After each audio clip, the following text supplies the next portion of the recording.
Okay, hello everybody. My name is Anton Brooks, and you probably wouldn't have seen me here that many times before, but this is my first time hosting. This is going to be a watch-along, which I think might be the first time on this channel as well. It's going to be Manchester United versus Sherriff in the Europa League. It does kick off in exactly 15 minutes, so we have a bit of time to go over the team news, what we expect from the game, and how we think it's going to pan out. Do we think we're going to concede again? I said before the game against Ammonia that we were going to concede, and we did. So hopefully our defense is a little bit tighter. Of course, Varane is still out. He's injured, as well as Maguire. So I'm here with John Silk. I'm just going to make him visible to you guys. But we're going to go over the team news just first. I'm guessing you've seen the Manchester United squad that's going to start against Sherriff. If you guys haven't seen it, I'm just going to go over it quickly. It is a pretty strong team, as expected, I guess, from Ten Hag. He doesn't like to field weaker players if he doesn't need to. But in goal, we have David De Gea. Terrell Malacia is back in at left back next to Lissandro Martinez and Lindelof as a centre-back partnership. Diogo Dalot keeps his place at right back. In the middle, holding two, I guess, we have Casemiro and Eriksen, with Anthony on the right, Bruno just in front and behind the striker. And on the left, we have a start for Alejandro Garnacho. I believe this is his first start this season, at least, for Manchester United. Of course, up front we have Ronaldo. I can't forget about him. But just on that, what do you think of Garnacho starting? It's almost kind of out of nowhere, isn't it? I'm excited, although I think, to be fair, I think you're more excited. Fair enough. Yeah.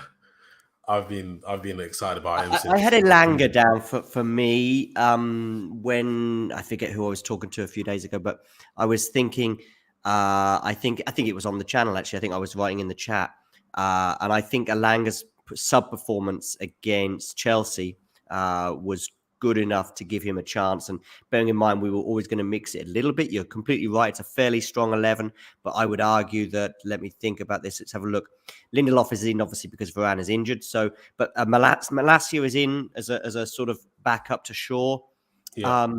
And Cristiano Ronaldo is up top, obviously, is a reserve these days to Rashford.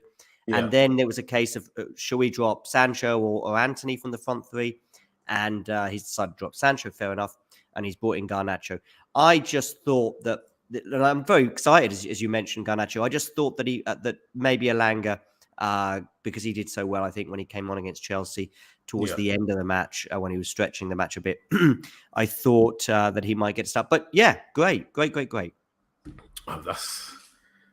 a very, very good point. I think a lot of people like you would have been expecting Elanga to start because of, I guess, his performance against Chelsea when he did come on. But I think Stu said it on a show. He was talking about Casemiro, but I'm going to kind of paraphrase and talk about Garnacho now. There comes a time where you do just have to put him in, because he hasn't played a lot of football this season because he's been on the bench for United. He hasn't been in a lot of matchday squads for the under-23s or the under-21s or his own age group, because he has been on the bench and in and around the first team squad. I think I would have started him against Ammonia. Obviously, the match proved to be much more difficult than I think a lot of people thought. So I guess it was a good job he didn't start, because it might have been a little bit too much for him straight away. Of course, we're playing at home. If you guys didn't realize, we're at Old Trafford tonight. I think in front of the home fans who love him anyway, with the confidence he already has and he already possesses, you can see it in his game. I think tonight might have been the perfect match for him to come in. I think that with Ronaldo as well, even if Ronaldo isn't playing the best game, he's going to be mentoring him through it. They speak the same language, so that will be a massive benefit to him as well. Just keep him in the game as much as he can mentally. And I think that I'm excited. I think a lot of people, if they didn't already see him play football for Manchester United, I think they're going to be very excited about Garnacho after tonight, because I definitely know I am. And then, of course, we have Anthony on the right, who's, for me, the most exciting player we have at the moment. Hello, Hammer. Hey, what's up, guys? Sorry about that. It is all right. Hi there, how are you? Doing pretty good. Haven't been on a little while. Feels good to be back. Good. Are you excited for the match? Yeah, man, I'm excited to see. I was surprised to see Garnacho. I know y'all were just talking about it. That was a nice little surprise there. I'm hoping the kid does something good. I think he will. He has the confidence, and no disrespect to Sherriff, but it's not going to be of the quality that he would be used to playing against. Because I'd be, I'd be pretty confident in saying even a lot of the reserve sides for the Premier League could dominate a team like Sherriff or really a team like Ammonia. A lot of teams in the lower European competitions. I think that he'll be fine. As I said before, he has Ronaldo next to him, and he has Casemiro behind him. Effectively, he has a lot of. I think language comes into it a lot because as a youngster, your first match, your first start for Manchester United, you don't want to have to be almost having to translate everything through English or through a different language. So having Ronaldo, Casemiro, Bruno around him is going to, I think, help him massively. Just gain a little bit of confidence. Hopefully, he gets a goal contribution tonight as well. And PSV beat Arsenal, so that's nice. Yeah, I'm already in a good mood, so yeah. Hopefully, it doesn't get any better. I would probably personally with that 11, I would probably have done one change. I probably would have started somebody instead of Casemiro. Maybe a Fred, maybe a McTominay would probably make more sense in terms of, chalk and cheese and whatever the combo is in terms of that, the two sitting midfielders. But then we do need the win, and it's not guaranteed. We saw how we were against the Cypriots. We really struggled both home and away. And they're the weakest team in the group. Sherriff are better. I know we won away against Sherriff as well, but I guess maybe Ten Hag thought that maybe just that would be one change too many. Yeah, I agree with you. But as I said, I think when you're playing as well as he is, he's by far and away being the most important player since he's started playing games for us, along with Martinez. But I don't think you can take him out. You can see how important he is to the team, how the team flows. The importance of his game in the terms of Bruno and Eriksen being able to push more forward. I think because of the quality he has, taking him out and then having to put him back in, I don't think will be worth it. I'd rather start him than take him off after 60 minutes. Hopefully, if we have the game wrapped up, I'd rather win the game and before, rather than having to rescue it late on. But what do you think of the team news, Hammer? Though, do you agree with how strong that Erik Ten Hag's gone today? Would you have rested a couple of players? No, I kind of agree with it. I and especially from the way that he's been talking about wanting to come at games, and I'm sure he sees the Europa as an important thing. Yeah. And I think we all agree, we're going in the right direction, but even top four this year is going to be pretty tight. So whichever way gets us back to Champions League we need both avenues to be open.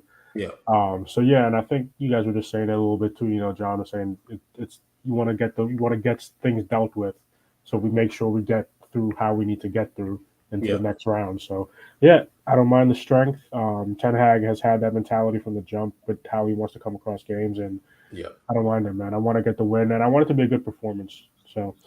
What's the score with that final match against Sociedad? So if we both win today and we end up 3 points behind, what is the definer between the two? Is it the performances that they do between the two clubs? So we lost 1-0 at home, but if we won 2-0 away, we'd go through?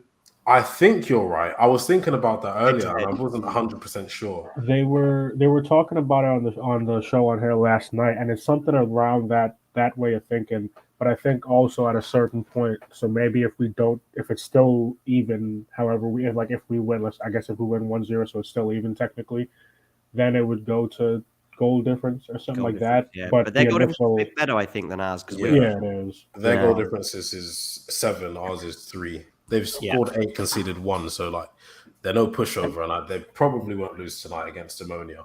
No. So we're just going to have to hope for the best in terms of their match. I'm confident of the victory here, by the way. Going to score predictions just before kickoff, so get thinking about that. But I do think that the match in Sociedad, I don't know, depends. Is it next week, by the way? Yeah, next Thursday. I'm going, by the way, so I hope. Oh, nice. I hope that there's something riding on that match in San Sebastian, because if we were to not win tonight and Sociedad win, that's it. They're through and we're in second. Of course, that's we're not out, but it does mean that we could be playing. I looked at the third place teams in the Champions League, and it's like Atletico Madrid, Juventus, Barcelona, There's even a chance that I think Spurs could drop in there, although maybe we won't be playing an English club at that stage. So, yeah, it's something you want to avoid. I think now that you do mention the third place teams in the Champions League, the Europa League is not going to be... whoever wins this season's Europa League, I think will get a little bit more respect because of the teams that will drop out of the Champions League. So I, for one, at the beginning of the season, thought the Europa League might be a bit, not of a walk in the park, but not as difficult as I'm, finding out now. But it's not going to be easy to win this. So if Ten Hag can pull this off, then be very, very, very impressed by him. But the match is about to kick off in a few minutes. So let's get your score predictions in. I'll go with you first, Hammer. I want to be confident, so I'm going to go with a 3-0 win. And I'll even give a score predict. First goal scorer, I'll go with Anthony, just because I want to see him put another one of those in with his left foot. I like that. What about you, John? I'm going to be a little bit less sure, if you like. I'm going to go 2-0. I was wondering whether we're going to go 1-0. I think we will keep the clean sheet, but I think it's as much down to the opposition as it is us, in that, I think with Varane and Martinez at centre-half, we look very assured. Lindelof, slightly less so, but I think we'll get away with it tonight because of the opposition, and therefore we'll win by 2 goals, 2-0. I like that. I think you guys are being too kind to Sherriff. I think we're going to batter them. You've got a Ronaldo coming back in. I know he doesn't have to prove anything in football, but he does have something to prove tonight. He was suspended for the game. Well, internally suspended for the previous match. I think tonight he's going to go out and try his best or harder than ever to show everybody that he's still got it. He will know himself better than anybody else that he is starting to slow down, but I think he will definitely be wanting to prove to people that he is still Ronaldo. He is still one of the best ever, right now. Just something on Ronaldo, Anton, because I've got to go. Sorry, Hammer. I know I'm sure you've got lots to say as well, but just something on this Ronaldo debate. It's been so weird. Yeah. It's been so weird to have the most Twitter-like comments, and we know how, rubbish Twitter can be and idiotic and extreme. But the extremists on this topic have been on our screens and on our radios. They've been the extremists. I haven't seen anything that extreme on Twitter, and I normally see some pretty nutty things on Twitter. But the insane... I mean, some of the comments from Danny Murphy on TalkSport a couple of days ago, or maybe today or yesterday, were bordering on weird. At one point, he said, listen, it's disrespectful to bring him on when you're 3 goals in front. Well, that's what Ten Hag did. Sorry, when you're 3 goals behind, which is what Ten Hag said and did against Man City, whether you agree with that or not, by the by. But he sort of... so he said, don't bring him on when you're 3 goals behind, and don't bring him on when you're 2 goals in front. So is there some sort of list where you can bring a substitute on and you can't bring them on? And I mean, so basically what you're saying is if you're drawing, you can bring him on. If you're losing or winning, you can't. It was just so weird. I think Roy Keane got it wrong too. And I like Roy Keane. He's very entertaining. But we all know why Roy Keane said those things. It's because they're mates. It's because that nice handshake. Even Roy Keane can be slightly soothed down when it's the best player, one of the best 2 players of all time, with that sort of situation. And he talks about friendship. He talks about how it affects. He had that debate with Carragher, didn't he, about 2 years ago about whether I think it was the 99 team against the Liverpool team of a couple of years ago, something like that. And it was a debate between the two. And he's going, look, but Giggs is my friend, so... I've got to be faithful. I've got to be. He's my teammate. So I get it. It's fine. But I still think he was wide of the mark. And I think Ten Hag has dealt with this beautifully. And I'm shocked that there's very few voices. I mean, the rational voice on TalkSport is the host, the Scottish guy who used to work on Sky. I can't remember his name now, but he's the rational voice. I mean, Graham Souness. Jim White. So weird what Souness was saying the other day about... he was talking about whether Ronaldo was assured of his place or whatever. Listen, the reason Ronaldo didn't go in the summer, there were no suitors.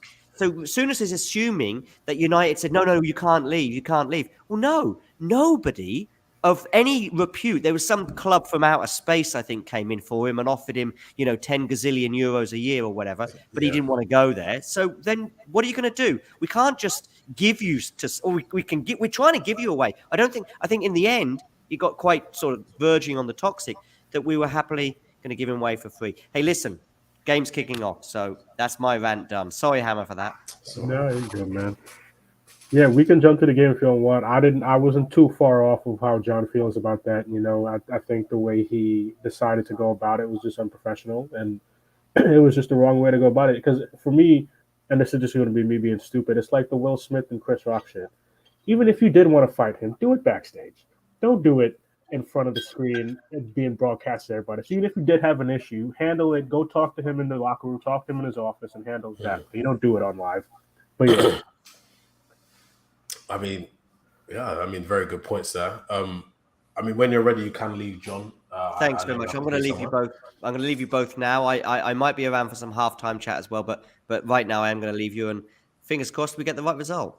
Hopefully, pop back in whenever it's fine. You know how to get back in. Cheers. It's all right. Goodbye. Bye. I don't think I said my score prediction, but I'm going to go over 4, maybe even a 5-0. We might concede 1 because we are vulnerable to chances. Yeah, Ronaldo's got a couple of stepovers in already. I think he's in the mood for it tonight. He definitely does have something to prove, especially to the manager. Yeah, he's got to say maybe he should be playing me. Yeah, because of course we don't have reliability up front. You have Ronaldo, who isn't playing the best football of his career, and Martial, who everybody likes, but he's just not reliable. You can't rely on him to be fit. And I think eventually someone has to just bite the bullet and say, maybe it's time for you to leave. If we get somebody else in who can play literally every single game like the majority of players, I think we'd do a lot better. But hopefully Ronaldo turns up tonight. Well, I just want to make sure what minute is yours at? 1:40 exactly. Oh, son of a bitch. Are you behind or ahead? Behind by like 30 seconds. Oh wow. I don't know if I can actually pause this. It's like you're in America, right? Yeah. Well, we have like Virgin Media here, and I'm watching it on the Virgin Media online player side. I don't think there's an option to pause it. No, yeah, I'm watching mine on Paramount, which is another streaming service. So, because you guys are lucky over there, you have literally every single match just available and ready to be watched. I still don't understand how that stuff works over there for you guys. How like you don't have games in England broadcasted on TV in England. That shit blows my mind. It's because of a law. It was like 70 years old now, I think. Obviously, when football wasn't as, I guess, lucrative back in the 1950s or something, all games as many games as possible used to be shown on the TV, but they decided to ban it because the smaller clubs that, might not have as many fans, their fans would, sit at home and watch Manchester United play on the TV. Yeah. So they decided to stop showing the majority of games at 3 p.m., called the 3 p.m. blackout, so that essentially fans would go and buy tickets to their home club or to the club they support, watch matches, and then increase the revenue that they get. But nowadays, it's not as relevant or necessary because of the amount of money that gets pumped in anyway. So I heard they're going to scrap it in the 23-24 season or the 24-25 in England, so that games will be played on the TV.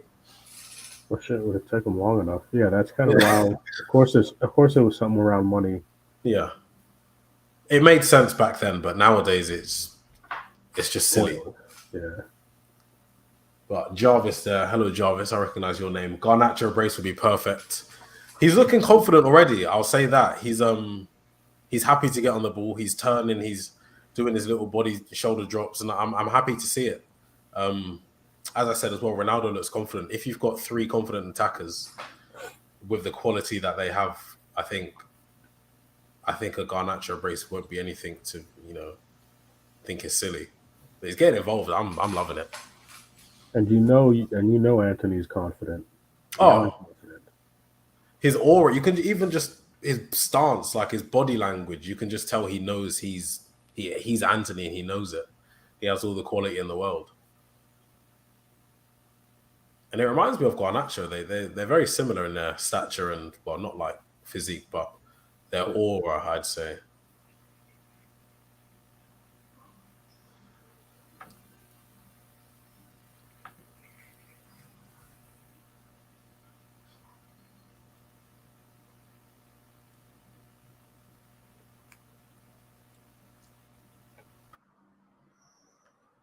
one thing I love about Anthony as well is he tracks back, and it just doesn't seem to be an issue for him. Yeah, I think he's just used to that. You know how people was talking about they just know how Anthony and some of these guys already know how Ten Hag wants to play. Yeah. I think he's a bit of a bully as well. Like, he gets stuck in. Casemiro is just so much better than everyone else that we've had for so long, and it's so clear to see. It's a beautiful thing to see. I love like that. You know what I mean? Like people who can make football that simple. Yeah. You should have a timer on the screen so we can think, yeah, I'm not going to lie. I didn't think of that. I'll see if I can find something.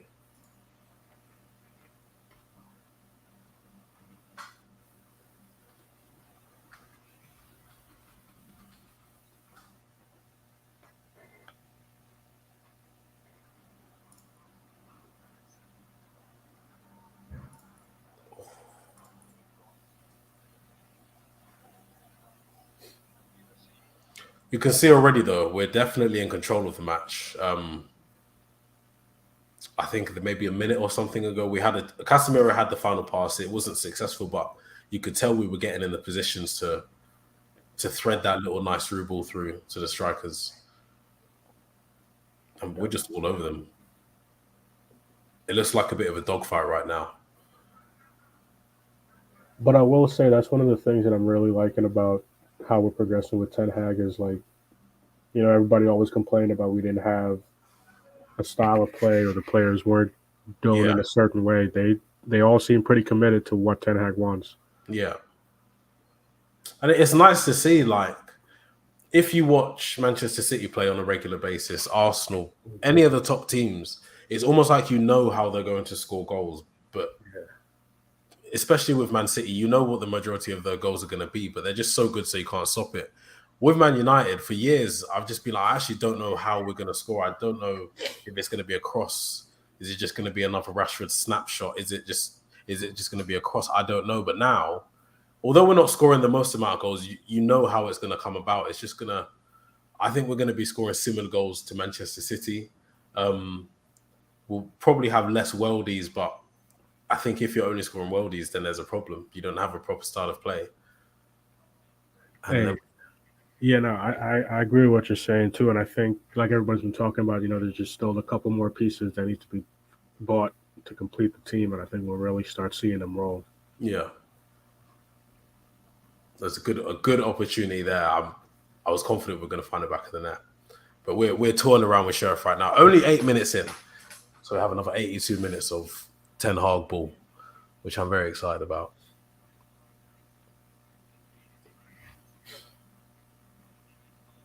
But regarding the striker position, obviously the World Cup is coming up.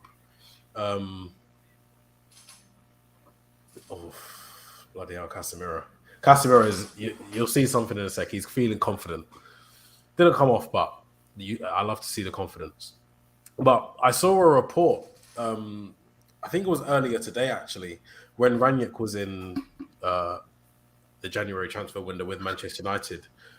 He tried to sign Vlahovic. He tried to sign Haaland. There was another striker in there. There was a centre midfield. There was a lot of players who he tried to sign, but Manchester United rejected it. They rejected his approaches. And obviously now Vlahovic is at Juventus. Chance he might leave next summer. Obviously Haaland is at City. I can't remember the other names, but it was a shocking list. It was shocking to see. It was quite upsetting, actually. No, yeah, I saw the list. That shit.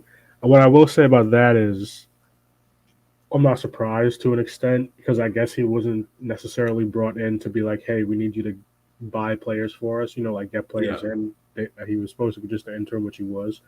But also, I will say, just to be devil's advocate, we were going to get people like Haaland. Maybe some of the other names we could have gotten, but Haaland wasn't going to come to us at that point. You never know. A boy can dream. I mean, I think for me, what that showed was that they didn't have any long-term plans for him at all.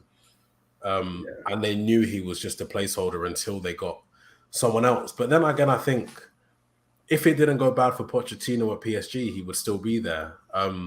We wouldn't have Ten Hag if we didn't have Ralph Rangnick, because it was Rangnick's recommendation which got Ten Hag in. It kind of highlighted for me what is just so completely wrong with United. There doesn't seem to be any sort of planning. There's no preparation. It's all just a reaction, and let's just somewhat try and please the fans, but be cheap about it at the same time. I think when he was linked to the Austrian job, it was just the beginning of the end. You could tell Garnacho is silky, and so is wow. I can't remember if I said 4 or 5-0, but I wouldn't be surprised. We are looking so confident right now. And you know what it is? The few players that came in, I know Garnacho we hadn't seen a lot of, but like Malacia and stuff like that, they are. Yeah, we are looking really confident. I might agree with you with how high we might get some goals in today. We got to be clinical about it. Yeah, I think if we're clinical, we'll definitely. But yeah, the players that are brought in, even though there's a few of them, are like those ball playing players. You know, like Malacia is going to be able to do something, things like that. Yeah. And I know Shaw's been playing well, and I think it's a good thing. But Shaw's frustration with me, which I think a few people have talked about on this channel too, is like the times when he has played well, it seems like it's been when somebody's come in to threaten his position. Yeah. And it shouldn't take that for you to play at your best all the time. Especially, or try to play at your best. You're a professional footballer. I think with Shaw, he just gets too comfortable. I think because he knew, look, I don't know who the other left back was before. I think it was Brandon Williams. When Tellez came in, I think. Whoever was before Tellez, whoever was Shaw's competition was no competition at all. And that's the thing. Like, you can tell he gets comfortable because you know he's not going to get replaced. He's not going to get dropped for somebody who's just not very good. I think I agree with different you with Malacia. Malacia's that looks like a handball.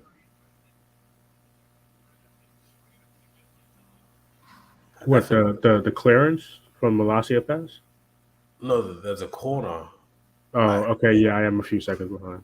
It can't have been a handball then because nothing's happened. Oh, I see what you mean. I think if nothing's happened yet, but I think that would then, in a sense, be one of those where like he maybe couldn't get his hand out the way.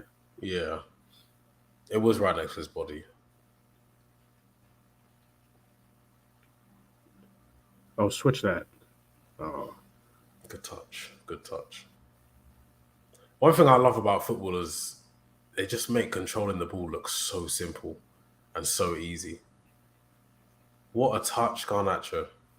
Go on. Oh, Garnacho looks ready for it. The kid, he seems hungry, man. Like, I think Ten Hag from the beginning liked what he, a little bit of what he was seeing from him. And I think the kid wants to take, like, even if it's just a rotation piece off the bench for now, he wants to get a holy shit. You're good.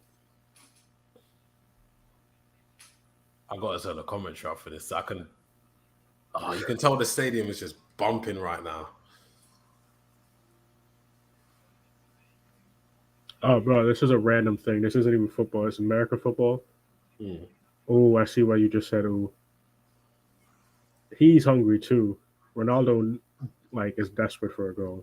He's got a fresh haircut. He hasn't had that haircut in a couple of years. Well, that I mean, shit, he has some time. He's trying to roll back the years, man. Anthony with a peroxide blonde or something. That looks kind of nice. I don't know if you do watch NFL at all. Sometimes. But you know who Russell Wilson is? I've heard of him. I couldn't tell you what he looks like, though, but I just know his name. I know what he looks like. Yeah, the name is good. And he dates, what's her name? Future's ex or something. Sierra, I think. Or no, I think they're married or something. But anyways, they got a game in London because, NFL does those games. I think they're doing one almost every week now, which is kind of wild, or like every other week. But they were flying over, bro. This man admitted that he was doing high knees and shit up and down the plane on the flight over to London with him, and the rest of his team was sleeping and shit, and he was up doing fucking exercise in the middle of the plane. I think that's the difference between the best and just people that are decent, isn't it? Nah, he's been on a big down. He's been playing like shit. So I think he's trying to do extra. Like, he was good, but he's been playing bad this season. So I think he's just trying to do extra. I've watched I don't really know much about the NFL, but I watched like a series on Netflix called Last Chance U. That was quite good. That kind of got me interested in the sport, like made me understand it. Yeah. Now, a penalty. There has to be a penalty, ref.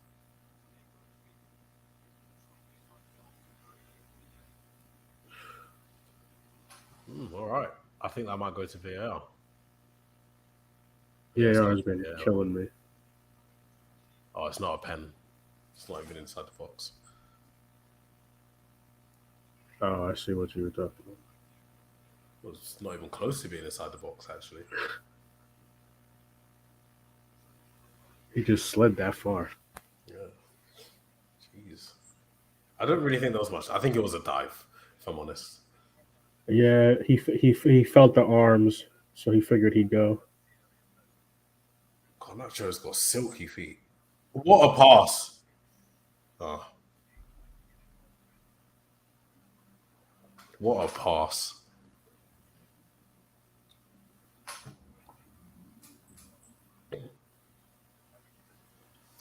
Fernandez.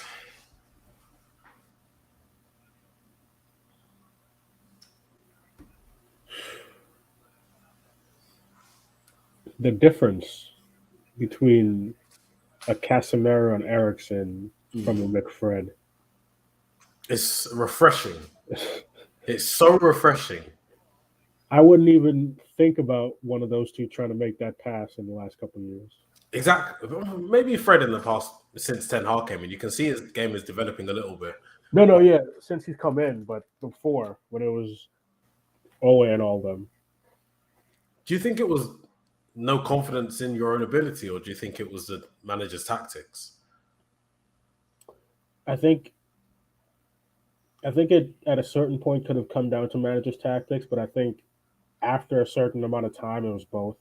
Yeah, I think they had just, and same thing. I'm still a big critic of Maguire, but like even with him, even when he was struggling, everyone just kept laying it on. So I think they also. What minute are you on, bro? Because I know you're ahead of me. 17:42 now. Yeah. Okay. Yeah. So you're like 20 seconds ahead of me. I feel like you're catching up. Yeah, it was like 30 seconds before. Yeah. Just because Ben asked in the chat. Oh, I'm loving Garnacho right now.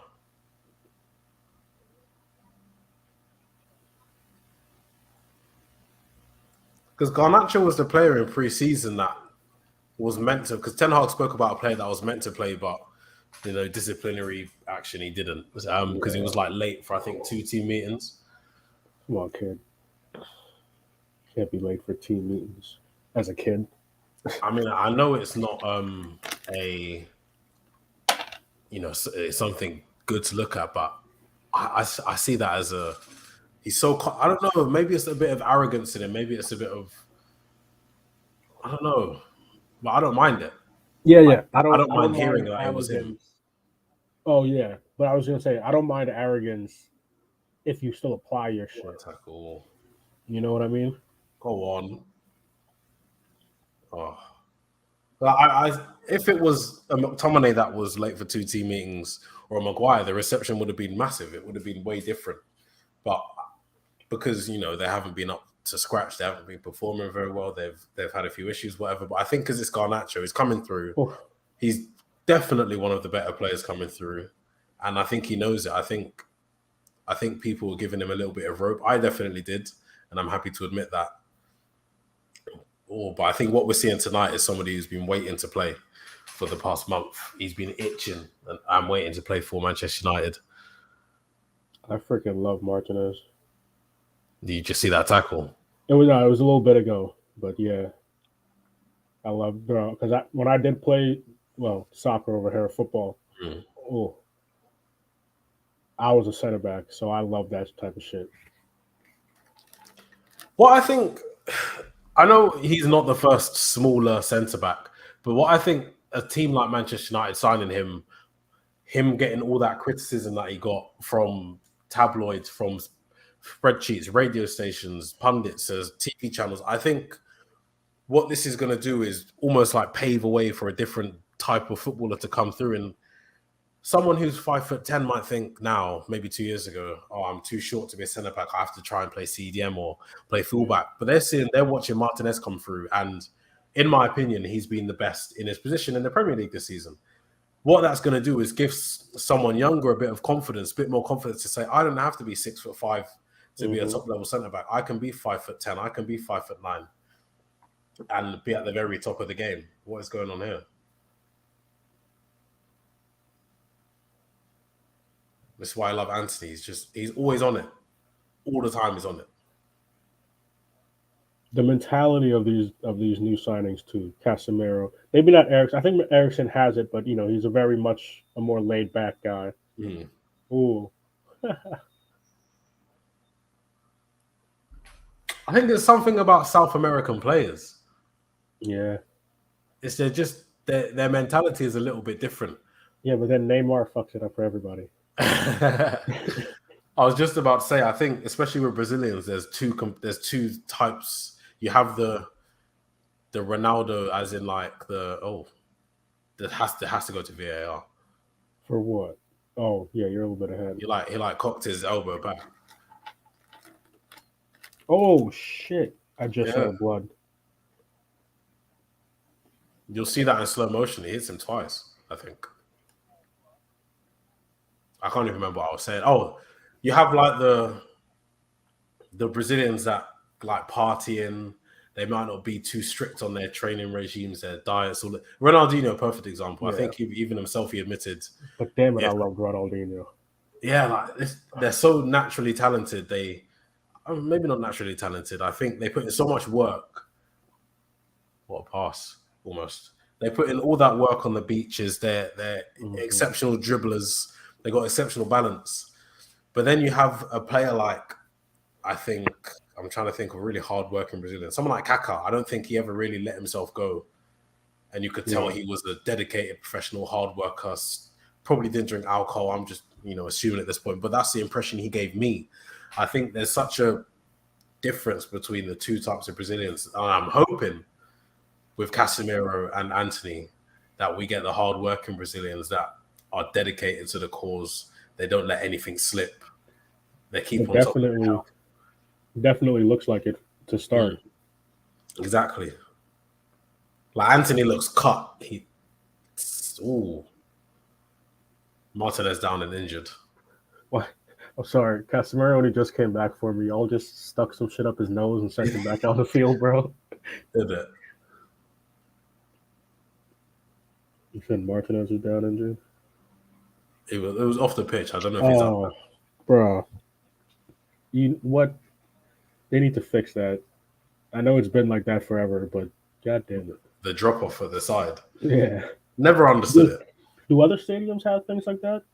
A lot of stadiums, some stadiums have Astro at the side of the pitch, and I cannot remember where I heard it, but there was a complaint or something. You can't have Astro that close to the pitch because it's like a different surface. If you're sprinting or something, you can damage your knees. It's susceptible to injuries on that. So I think some clubs had to remove it. The turf, I will admit, bad turf is really shit. Mm-hmm. Your feet, you can get stuck in it. It's just not good for you. He's on 24:10. Yeah, okay, so y'all are about 20 seconds ahead of me. Garnacho, he doesn't look like this. It doesn't look like this is his first match. But I like that, bro. And that's something you'd like to see in young professional athletes overall, right? Not just football. Just like, can you come in and still perform whatever the stage is? I think it's rare. A lot of players have to acclimatize to the surroundings, I guess, to really get to their full level. But gosh, Garnacho just settled in like a duck to water. I think I honestly I do expect him to get an assist at the very least tonight, just based off the first 25 minutes. Go on. Okay. We are. It's just in their half. Yeah, like we just keep keeping them pinned in, and just trying shit over and over. Something has to break. Ooh, we're playing much riskier balls now as well. Yeah. Who's this? Bruno! That first pass from Casemiro to Bruno. Fred doesn't play that. McTominay doesn't play that. Mm-hmm. Yeah, that's and I think I mentioned it. I don't know if it was just in the comments or if I was actually on a show. Oh, and like, not only do they not try to play it, even if they did, the chances of it getting done properly are very slim. Exactly.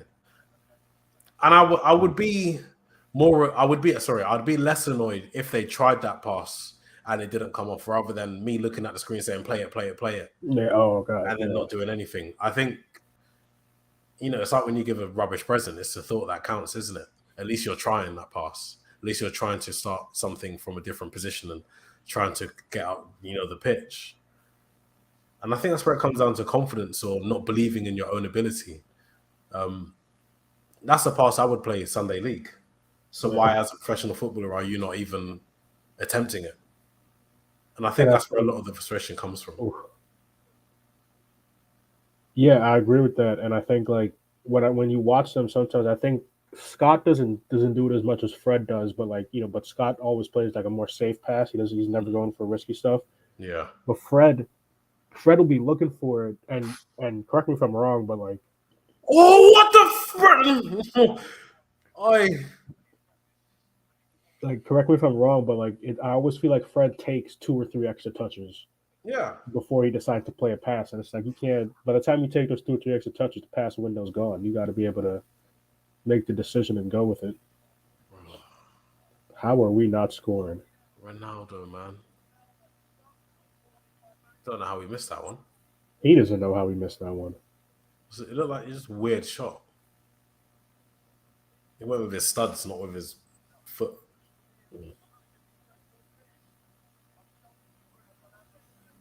What I will say is that something that a lot of the fans have talked about with Ronaldo, I am seeing in this, I will admit. He knows timing, when to move, when not to move, when to get in the spot, where to be. Yeah. Because if you saw that, he saw the pass get played over to Bruno, held his run for a couple seconds, then moved into the space for Bruno to knock it down to him. Just get there, be calm. Oh God, I love this kid. I was saying it from last season. I went to the FA Youth Cup final.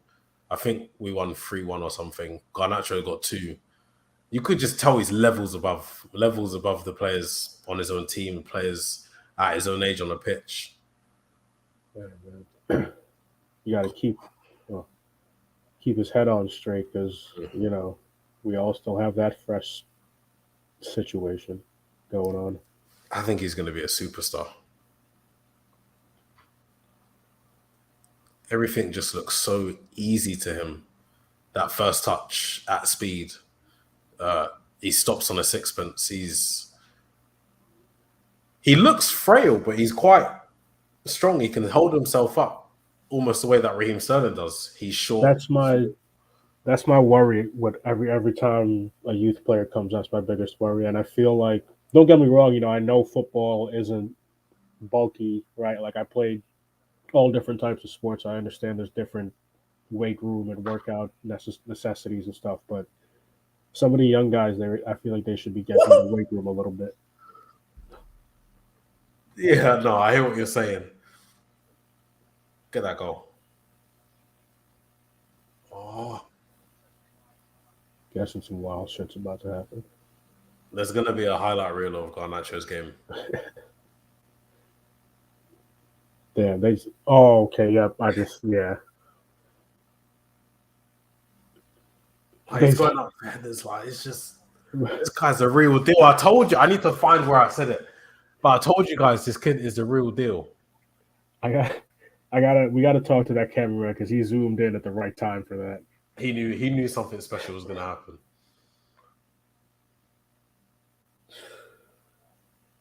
Don't shoot. Oh, unlucky.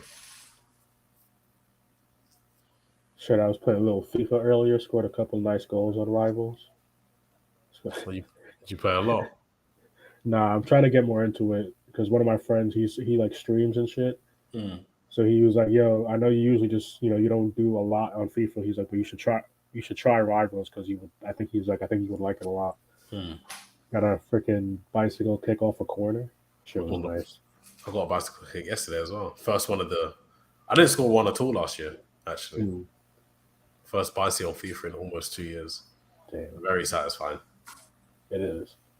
It was with my left back too. I knew the guy was tight.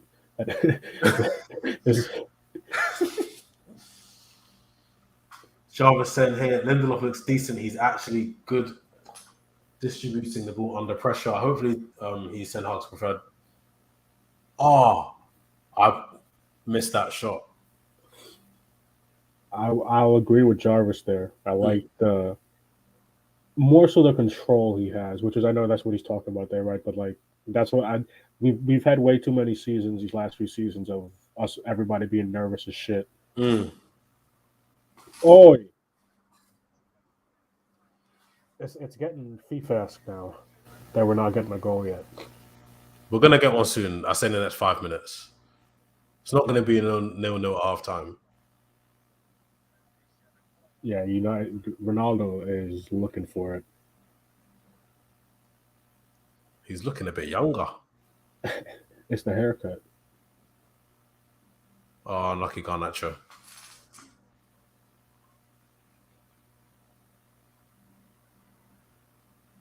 So you think we're doing all these corner routines now because we just don't feel like we'll be good putting it into the box? Yeah, we don't have height. We have a short team apart from the odd couple of players. Casemiro, Ronaldo. Even our centre-backs aren't the tallest. I think...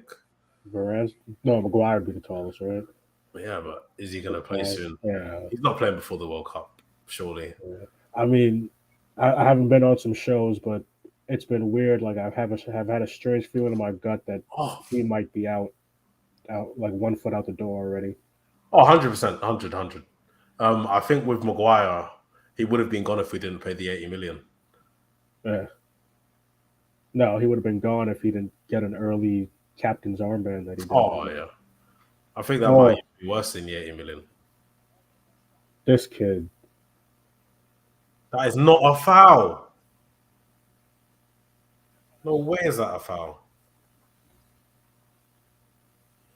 It's crazy. Crazy cool. Malacia got stepped on and they got the foul. Okay. Oh, yeah, I see what you mean.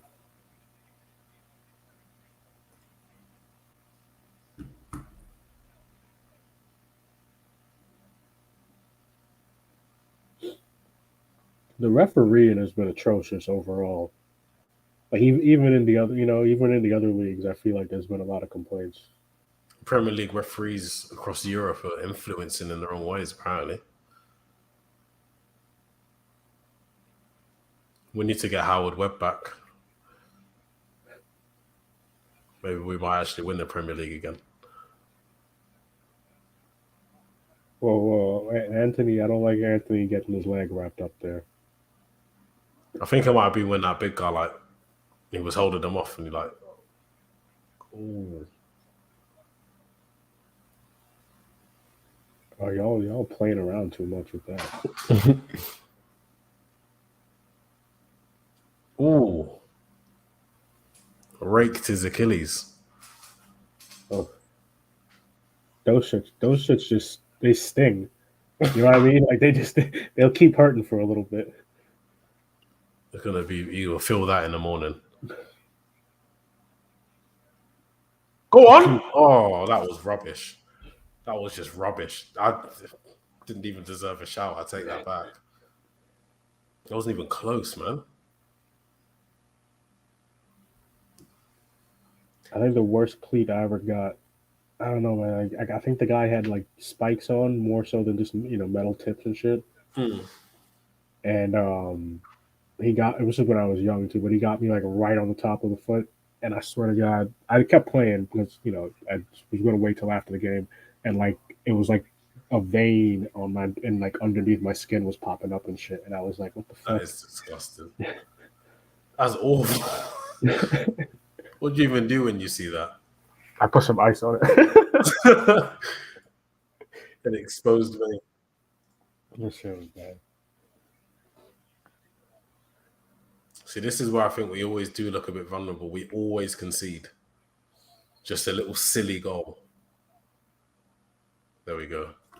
But it's why the clinicalness needs to come quickly, because like if we can get that first goal, that'll settle everything down, in my opinion at least.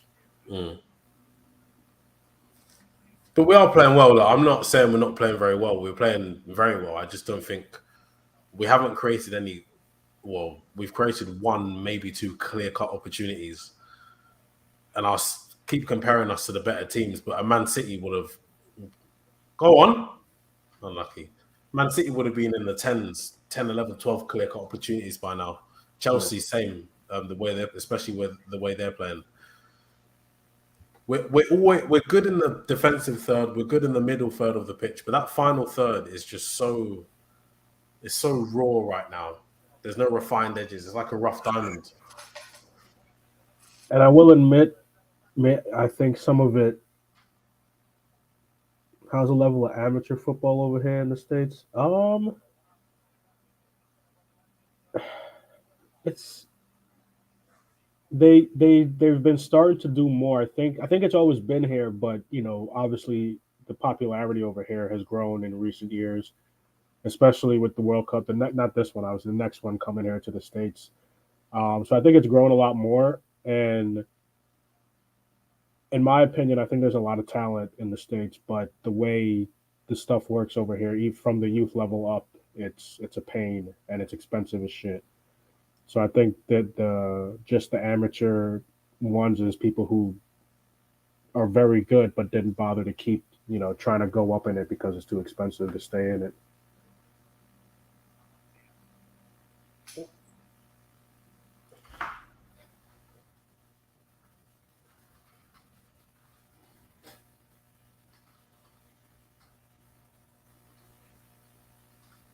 Anthony did his little trick. He's getting dragged by Robbie Savage, I think that is.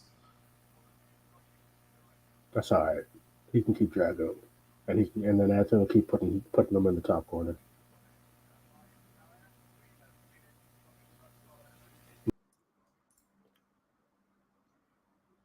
Hello, Ben. Oh, hello, mate. I wasn't expecting it to be that abrupt. Bye, Hammer. How are we holding within you? Sorry, guys. Do you want us to get a half time, yeah, Hammer? All right. Nice one, bro. Nice to see you, by the way. Yeah, man. Thanks for having me back on. Always, mate. Always. Oh, how you doing, mate? I'm doing all right. I'm obviously PSV beat Arsenal early, so I was already in a good mood. And we're playing good football. And Robbie Savage is still getting on to Anthony about the skill.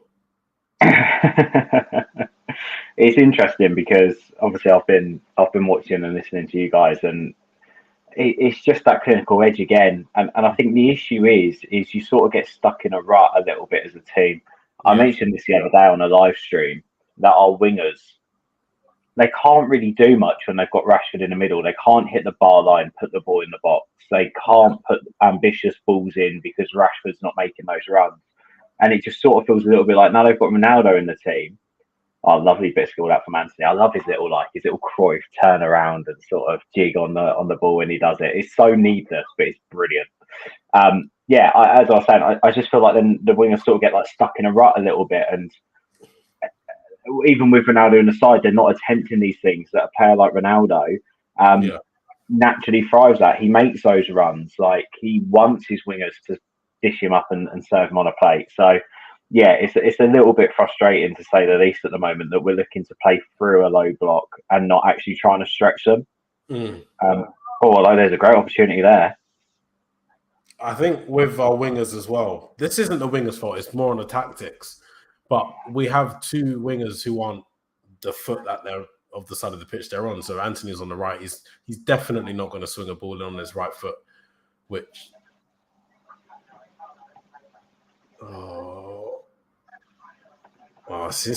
we just take too long. We just take too long doing literally everything. But Sancho's not going to swing a ball on his left foot. Neither is Garnacho, neither is Rashford. So it takes away a bit of the momentum. Everything has to be an in-swing, and that adds a couple of seconds on that. Ronaldo's not going to be on his run anymore. He's stationary, and he has to stop and then jump. I think even if you just switch the wingers for a half, balls will be swung in. Ronaldo has more opportunities than in the air, which obviously he's very good at. Mm-hmm. Yeah, but even with Anthony at Ajax and even Sancho at Dortmund, I mean, I know Sancho's not playing today. They still like to have a run at their defender and pop the ball in the box. And I'm just not seeing that from them at the moment. I think part of the reason why we're not seeing that from them at the moment is because they haven't got that number 9 to aim at. But again, that argument becomes redundant when you have got that number 9 to aim at, and it's Cristiano Ronaldo in the box. So it's sort of like bad habits. They're sort of developing bad habits when they do play with Rashford, because they can't look for that ball. And again, just watching now, like even just a second ago, Dalot got the ball on the edge of the box and had a shot. Dalot shouldn't be there. I mean, I don't mind playing with inverted wingers, that's fine, but we shouldn't be looking to overload the middle of the pitch when we're playing against a low block. It's not going to work. Dalot needs to be stretching the play. Bruno and Eriksen need to be pinging the ball quickly out wide. And it's just not happening. I think it's quite evident, actually, so far in this game. My one little frustration, that we're controlling the game, we've had good possession. Still wouldn't say we've created enough, to be honest with you, Anton. But one thing I would say is that Eriksen hasn't had the ball enough. For me, he hasn't had the ball enough. He hasn't been given an opportunity to play quick. But yeah, it's been an interesting half of football. But again, we're not doing enough. I don't feel. I think. Is that fair? Huh? Is that fair? I think it is fair. We definitely haven't created enough. We haven't, and that's, again, just as I was saying a minute ago, these inverted crosses, when Anthony cuts back on his left foot, it gives the defenders another half a second to a second to readjust, to check their shoulders, to know exactly where they need to be. And then it's never a ball whipped in with pace. It's always almost a floated ball. I think, I don't know. I think that's an issue for us because we don't score from crosses. We definitely don't score from those crosses. But one thing I will say, I've definitely noticed, Garnacho gets the ball almost every single time. That's tactics. Ten Hag's instructing these players to give Garnacho the ball because he plays at pace. He always go on. What a goal! Commentator's curse. We just scored from a cross. I'm literally just seeing it. Describe it to us. I'm just seeing it now. Corner. I think this is one of the first corner we've scored. No, second, I think, corner we've scored this season. Eriksen with the ball just beats the first man. Eriksen sometimes is guilty of not beating the first man, but Dalot was in and around the 6-yard box and carried the ball on past the keeper. Almost everything I've said this stream so far has just become redundant because we've scored from a cross from one of the smaller players on the pitch. Get in. I'm happy it's with a good that. Well from Eriksen. And like I said, Eriksen hasn't been on the ball enough. Give him a corner and look what happens. But no, I'm with you. That's a good ball in, by the way. That's a perfect ball in. Definitely the perfect. That was a perfect ball. But it is the perfect ball as well. I think that's what. Look at that. It's not even poor defending. It's a fantastic ball in, and the way that Dalot attacks that as well is superb. He wanted it, and that's what we talk about. Hunger, right? To see Dalot. Go on, wait a second. Go on, John. No, I'm just very happy. I'm relieved as well because we were missing all those chances, and I'm just really happy. Yeah, it's interesting though, isn't it? See Dallo pop up from a corner. I know. I mean, to be honest with you, I wasn't even sure if it was a goal at first, but then when it turned out to be Dallo nodding at home, that was a shock. Yeah, it's a good ball from Ericsson as well, mate, wasn't it? Yeah, good. And listen, I was just thinking actually about 5 minutes before, I have to backtrack on Ericsson because I was on this show, I think, on maybe about 2 days before the season began, something like that. Or it might have been about a week after it began, something like that anyway. And I was saying, listen, Ericsson is nothing more than a poor man's Bruno. I think somebody asked me how often he was going to play this season. I said, well, he's back up. He might get a few Europa League appearances, Carling Cup, whatever you want to call it, etc., etc., etc. But I've been completely wrong on him. I mean, he's fundamental, really, to our team, alongside Casemiro or whoever. And he's arguably been our best player, certainly our most consistent one anyway. I might as well bring Hammer. We might as well bring Hammer in and just have all of us, haven't we? There's only like 30 seconds until half time, so we can have a good old half time chit chat. Sorry, Anton, I won't take over from you, but yeah, no, I agree. Ericsson, when he first came in, I thought that this guy's going to be obviously a substantial improvement on Fred and McTominay without a doubt. But I had my reservations about him playing as an 8 or that second midfielder. I had massive reservations, and I know he's done it before. I just didn't see him in the role that he is. That's what I thought. And also, I think that the concern is if he hasn't got someone like Casemiro next to him, it doesn't really work because he doesn't have that defensive nous about him, does he? He doesn't have that positional awareness from the defensive phase. And I think ultimately Ericsson plays best when he gets the ball on the turn in transition to be able to play that ball forward quickly. And I think, I mean, we've not seen that enough tonight, by the way. That's the one thing I was making that comment before the goal, but we haven't seen that enough tonight. However, I mean, happy with the 1-0 lead. It should be about 2 or 3, but man, happy with the lead. I agree as well. I think that it's going to be a 4 or 5. If we can start converting these chances, the few chances that we do have in the second half, it's going to be an absolute rout. And I think I said it on the last stream that I was in. Eventually, we're going to just tear a team apart. And I think I have a pretty good feeling today is going to be the day that we do get, 4 or 5, maybe 6 goals. I think we deserve it. It's been long enough. Well, Hammer and mine and your predictions, Anton, I think we went for 2-0, 3-0 and 4-0 are still possible. I think it's going to be 5 now. Garnacho looks too happy and confident. We have got a problem in a way, and that's putting chances away. We've seen it with Rashford a lot. It's great that he's getting in the position. I certainly think with Rashford in the team, we play even better than we do with Ronaldo, certainly this season anyway. And I was defending Ronaldo quite a bit last year in terms of, being in the team, etc. But right now, we're a better team with him out of the team, in my opinion. But we have got a problem finishing. But so's Ronaldo, by the way. How did he miss that chance in the first half? I don't know. It looked like he went with the heel of his studs. It just looked like he just stabbed the foot at it. I don't know. He did. I think maybe he thought the goalkeeper was going to jump or the goalkeeper was going to raise up, if you like, or levitate.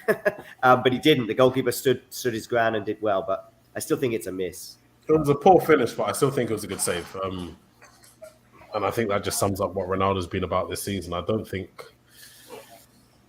he's going to last past January, but that's just my opinion. I think he's going to either do something with his contract, mutual agreement, tear it up, terminate it, pay the rest of it off, because he could do that if he wanted to.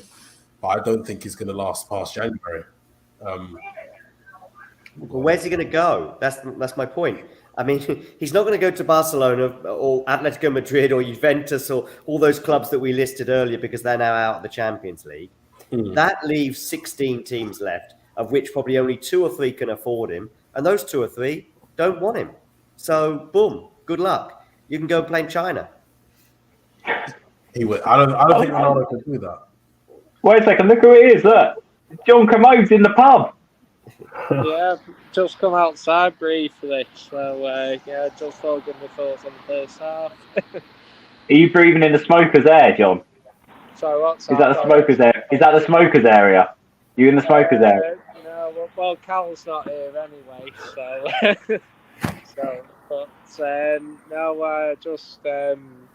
I don't think so. No, it's in a area, I think. Go on then, mate. What do you think of the first half?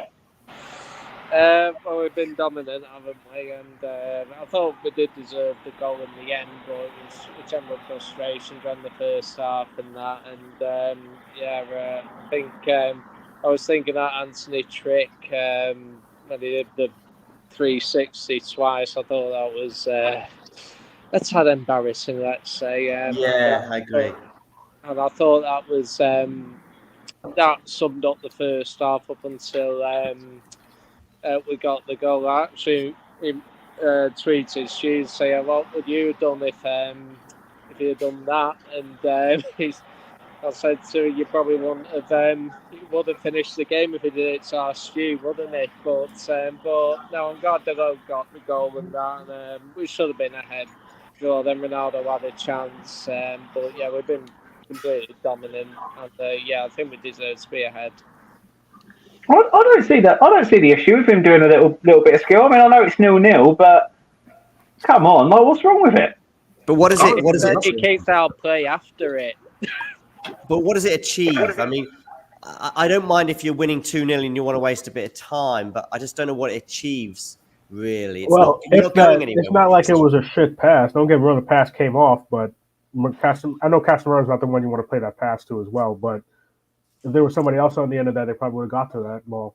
When Nani did that, when he did it, I was going to say, John, just when he did it, I don't think there was anywhere really for him to go. So I think he just sort of did it, dallied on the ball a little bit, and then just played the pass out. I'm not sure. I wasn't really embarrassed about it, but I wasn't really bothered about it. Does that make sense?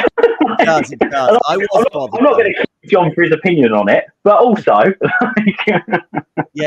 do get you, Ben, and maybe he was just trying to weigh things up and see, just basically rather than just stay on the ball. But it wasn't quite the same as Nani's juggle, if you remember that one from about 10 or 15 years ago against Arsenal. Yeah, I mean, that was different because that served a purpose because he was trying to keep possession. We were winning 4-0, I think. It was against Arsenal. It was 70th minute, no problem. But I just thought I wasn't quite sure what the purpose was with this. But if he just wants to.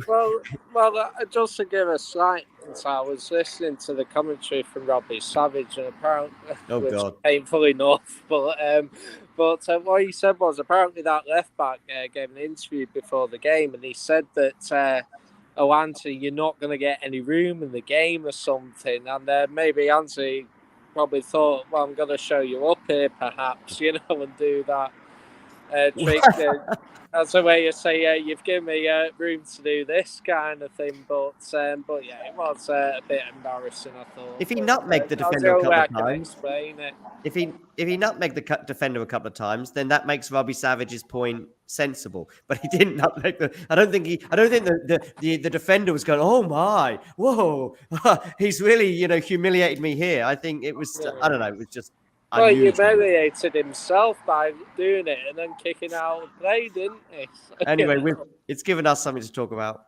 Yeah, that is true. I'll tell you what I'm glad we did was because every free kick and every corner that we had, they kept playing it short, and I was having goodness sake, just get in the box kind of.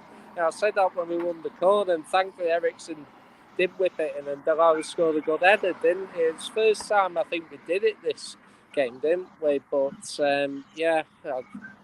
but at least we got the goal anyway. Do you not think we're putting the ball in the box enough, John? No, I think we're doing all right. But I get. Sorry, this is that John, was it? Oh yeah, I was always only because that John's in a pub, and I reckon his beer's going to get cut. He's going to get warm in a minute, so I don't want to keep him for too long. No, I do think. I think there have been a couple of times I noticed that last year's tried to get the ball into Ronaldo a couple of times, hasn't he? And I think that's been deliberate target. Obviously, there was that chance Ronaldo had when Ericsson. Was Ericsson who played it in for Bruno? I can't remember, but Bruno had it across, and Ronaldo should have scored that. But for me, I think the other issue is with our wingers. I think Garnacho's and Brian's one, but there's been times where our wingers seem to cut in almost every time. I think there was one episode where obviously Garnacho went around the defender, and I think he needs to do that a bit more often. If he has, don't be afraid to go on the outside on your weak foot, because if you're always going to be coming inside every time, that's going to be predictable and easy to defend. So for me, you got to demonstrate more variety in that. But yeah, I would say that I want to see us put the ball more in the box, especially from set pieces. Cheers, John, mate. Feel free to go and enjoy your beer again, mate. Thank you. You're going to come back at full time on the walk home. Yeah, I'll come on. I'll be about 5 minutes, 10 minutes after full time. But yeah, I'll jump on after if that's okay. Cheers, mate. I'll speak to you in a bit.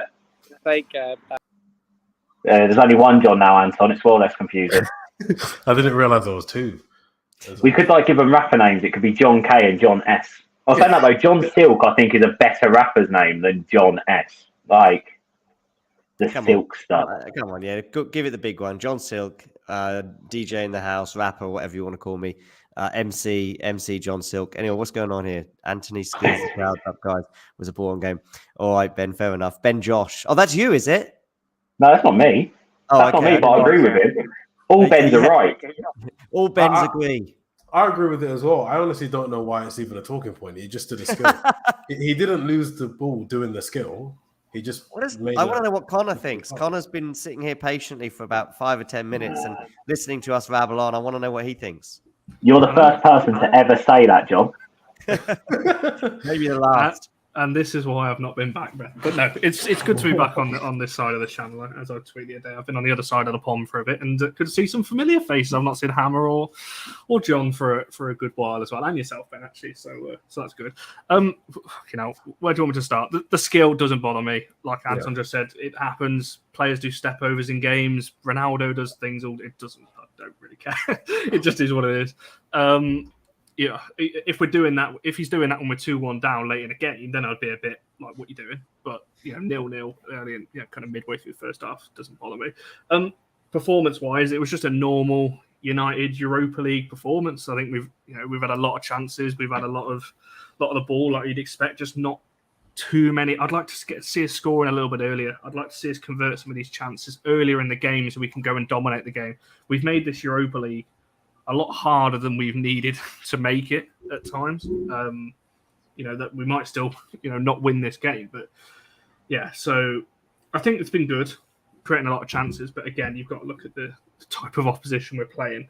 With Real Sociedad winning as well, we need to be winning this quite comfortably. So yeah, it's been a normal United Europa League performance, and just glad we got the goal before half time, because I didn't want a repeat of the last one where it goes so late on again, and we're relying on a late winner to seal it. So hopefully we get an early second half goal and just make it a comfortable evening, because I don't think we should be trying to sit on this for the rest of the game, because they have had chances as well. That one kind of ball whipped across the box, that's a better ball in. There's a chance there, so they're not out of it, which is a little bit of a concern. So it's been all right. I wouldn't say it's been great, but it's not been bad either. See, I think the thing that worries me the most about when you say a typical United Europa League performance is this is probably at the moment our strongest team, apart from Garnacho on the left. Obviously, this is his first game, and we're not tearing this team apart. It's 1-0. If this was City, if this was Tottenham, even Arsenal, it'd probably be 3 or 4-0 by now. And I think that's my biggest worry.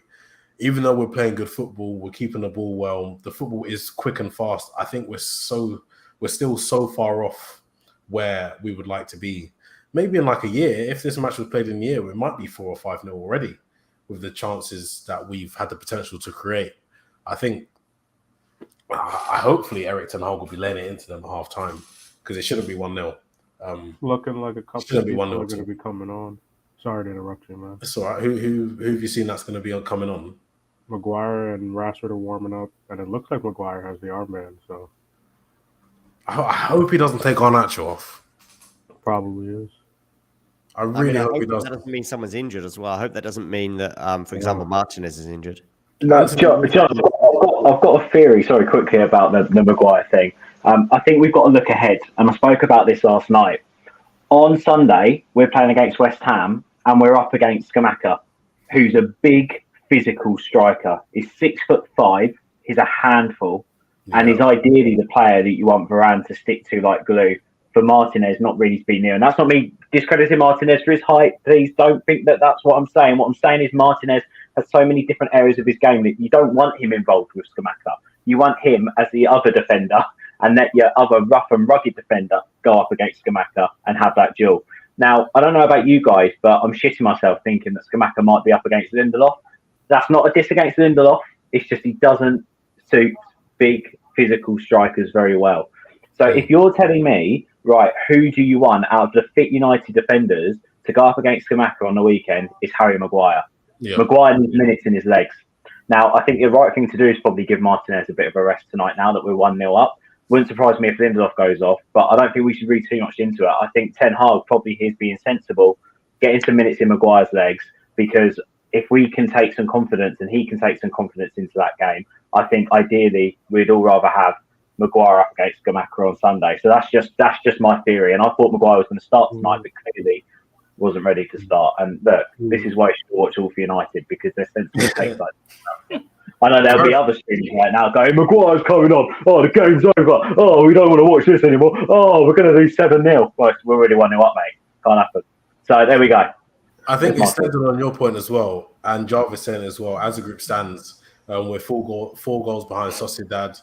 We must win by 2 goals or more. Anthony's coming off, by the way. I think he was the one getting his leg strapped by the medics on the side of the pitch in the first half, so it might be a bit of an injury there. But we must win by 2 goals or more in the last game to win the group. I think Ten Hag would the game next week against Sociedad be too far ahead to be looking at in terms of resting players now? Because he wants to win the group. He doesn't want to be playing third place Champions League teams. No, but just in terms of that match next week, we've basically just got to win it. Whatever happens, even if Sociedad lose tonight, we'll still be behind them on the head-to-head record. Yeah. So we'd still have to go there and win, even if they lose and we win. Unless we won. No, basically, we'd still have to go there and win. We could win 10-0 tonight, and we'd still have to go there and win. Even if we won 10-0 and they lost, we'd still have to go there and win. So whichever way you look at it, we've still got to go there and win. Anyway, listen. Yeah, basically, we've got to go to Sociedad and win 2-0 because we've got to beat their head-to-head. So we've got to win by 2 goals. 2-1 will be okay, right? 2-1, 3-2, 4-3. That make us tied? No, on the away goals, no? Yeah, on the away goals, we'd have to win 2. No, it's not away goals, but we just have to outscore them in the head-to-head. So we've got to beat them on the head-to-head, then outscore them on our head-to-head, but just against them. So they beat us 1-0, so you're right. We need to beat them by 1 goal. No, 2 goals, because then we'll still be tied. No, wait a second. Yes, we've got to beat them by 2 goals. Because away goals don't count anymore. Of course they don't. Yeah. So no, you're right. We just got to win by 2 goals. Yeah. Simple. Yeah. All right. Listen, guys, I'm going to let you go and hopefully enjoy the second half. Right. Yeah, nice one, mate. Cheers. All right, Ben, I need your response to this. Jimmy Rhodes comment, not a chance. Maguire will get ruined. West Ham will see him on the team sheet and change their game plan. He's a nuke. That's a bit aggressive, I guess. Is he that bad?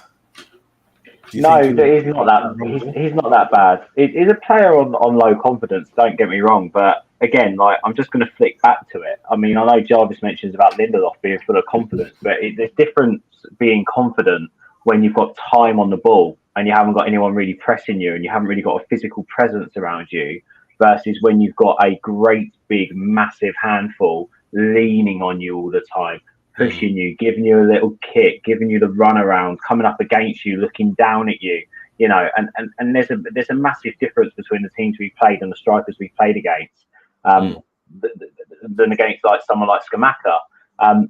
Maguire won't be fazed by that, and I still don't think Maguire's fazed much by the comments and the ongoing situation that's happening. Look, it's clearly a player that's we can question his leadership abilities, we can question whether he suits Ten Hag's system, but you can't say he's an awful defender.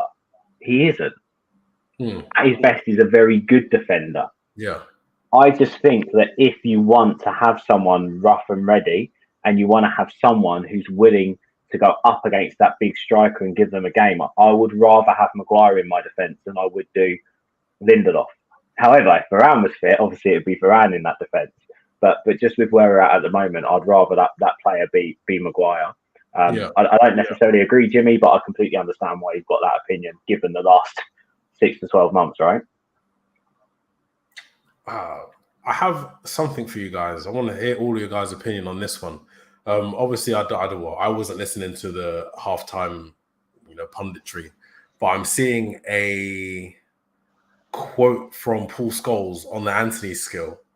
Remember who Paul Scholes is? Remember who he was playing with at Manchester United? You're talking about Ronaldo and Nani when he was there. Paul Scholes said, "It's ridiculous. It's showboating. What is he thinking? I think he needs that showboating kicking out of him." I don't know. Like he played with Ronaldo and Nani in one of the best United teams we had, who showboated a lot, especially in Ronaldo's early days. Exactly that. Exactly that. I think people are going to read way too much into it. It's probably because he does it a lot. If he does that as a one-off, I don't think people really care. But he does it a lot. He did it a lot for Ajax, and like I said, it is what it wastes next to no time. It's kind of like a second at most. That's not going to make any difference. I think it's going to come back to him if he does that on like the edge of our box or something like that. That's if he starts doing that, I'd be a bit worried. I don't get Scholes' comment. Like you said, he played with Ronaldo and Nani, two of the. For me, Nani was severely underrated at United, but you've got obviously Ronaldo when his early time at United. It doesn't matter. Some of the best players in the world show, but I'll be more concerned if he starts doing it on the edge of our own box, or if we're chasing a goal and he starts doing stuff like that. When we're in a game like this, 0-0 early on, it really doesn't bother me. I just feel like it's media, and they know that it's going to get a reaction. Whoever it is, BT Sports, someone will tweet out saying, "Oh, Scholes has said this." Robbie Savage just says this about the skill, and it's going to wind people up, isn't it? So that's what I think on it. I just think it's. Because it's Anthony's thing, he does it a lot. It's just going to be picked every time he does it. It's just going to be picked up on and talked about when it probably doesn't really need to be. Can I just quickly jump in, but only because we haven't really mentioned the changes yet. So it's Maguire on for Martinez and it's Rashford on for Anthony. Yeah. But from what I'm seeing, Bruno's gone to the right and Rashford's more or less playing up top with Ronaldo. Yeah, I noticed. I don't know if you can see that. I only noticed it in literally the first 30, 45 seconds. I thought Rashford was just maybe pressing from the kickoff or something. But he hasn't really moved because he was all the way on the left next to Garnacho when I saw him. It looks like a 4-4-2, I guess. Yeah. Something similar. I don't expect Ten Hag to have told the team to kind of kill the game off, but it definitely is a different formation. Unlucky for Wrexham. Yeah, it's odd, isn't it? Just quickly, Anton, what? So if you're watching right now and you want to get the commentary in sync with obviously your stream, what minute are you on at the moment? I'm waiting for the thing to come back on the screen. It says 51:04. 51:04. So guys, pause your stream and give it however long the difference is between what you're watching and 51:04 or 51:10. And just press play. I did it earlier on and I literally just paused the stream for 10 seconds and it synced up perfectly. So if you want to do that now. So what you're on now? What time are you on? 51:25. I don't think I can because I'm on like the Virgin Media. No, not you. People watching. Pause the YouTube stream.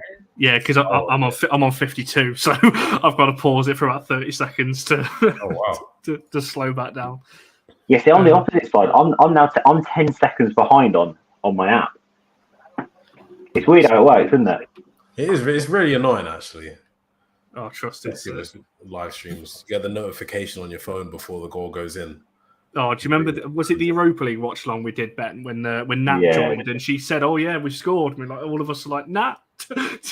Yeah. Take the notification. Yeah, and then the goal got disallowed, didn't it? Yeah. Yeah, blimey. That stream was so much fun, though, wasn't it? Do you remember at the end? Do you know what? After that penalty shootout, I was nearly in tears. I was in bits because I was convinced that was going to be the moment that Ole Gunnar Solskjaer won a trophy with us, and it just didn't happen. And it was the start of the downfall, really, wasn't it, that night? Rashford, oh my God. What's going on? Rashford's just signed a contract with WWE. I don't know how he's got out of that one. That was incredible. I'm going to leave you guys for like 15, 20 minutes. I think Hammer will be back in a moment as well. So, Connor, if you want to stay in for like 10 minutes and then that Hammer will come in, then I'll come in and then we'll all rejoin at full time as one happy family, hopefully, after those 7 goals you've promised us, Anton. I'm hopeful. I'm optimistic. I don't know. Anthony's off. I was relying heavily on him, actually. So I don't really know what's going to happen now. I still think we're going to win comfortably, though. I don't think we'll concede. We look too comfortable, confident, and a bit don't look like a threat at all, to be honest, Sherriff. Yeah, I don't disagree with that. Right, I'll see you boys in a couple of minutes. Lovely. There we go. Now we've got the dream, Joe. We're going to start scoring. That's what's going to happen now. And as you say that, Bruno Fernandes puts the ball in the box. I was going to say, I thought that was going to be perfectly on cue then. It almost was. Actually, it almost was. I would have been amazed. I thought I'd timed that to perfection, but not quite. Our formation looks different. I'm noticing maybe that was just from a particular kick, but there were 3 defenders back. Malacia doesn't seem... Okay, I don't know how to explain it, but it's almost like our back 4 shifts. So Malacia is almost the left centre-back. Right centre-back is Martinez, who would have been the left centre-back, and then Lindelof might be the right back, and then that's when our fullback pushes on so much. And then it's like the same way. It's like we almost rotate like a cog when we're on the attack. So we always have a decent amount of cover in the defense because counter-attacks, Eriksen was always back, Casemiro is always back, plus the 3 defenders.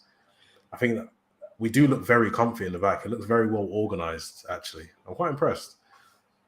Well, I'm glad that we've actually got I've not been on here for a while, and one thing I've always said about United at the moment, we never seem to have a proper striker, and when Ronaldo plays, it annoys me when he comes so deep.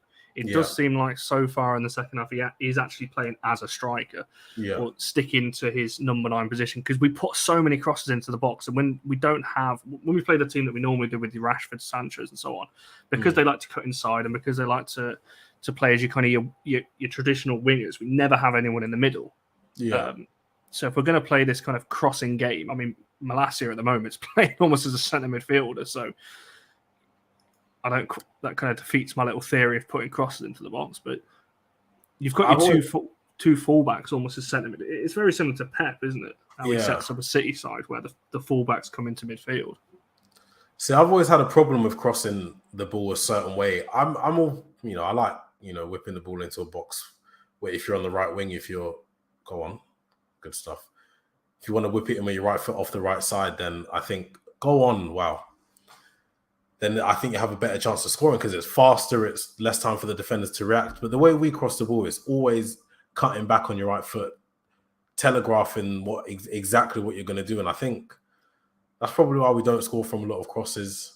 And it's probably why someone like Ronaldo, who is the main striker, doesn't then almost get himself in that position, the same position he might get himself in if Dallo was whipping the ball in from the right, for example. I think we're too, although we are playing faster football nowadays, we're still too slow with it. Teams just know what we're going to do, and they can defend against it.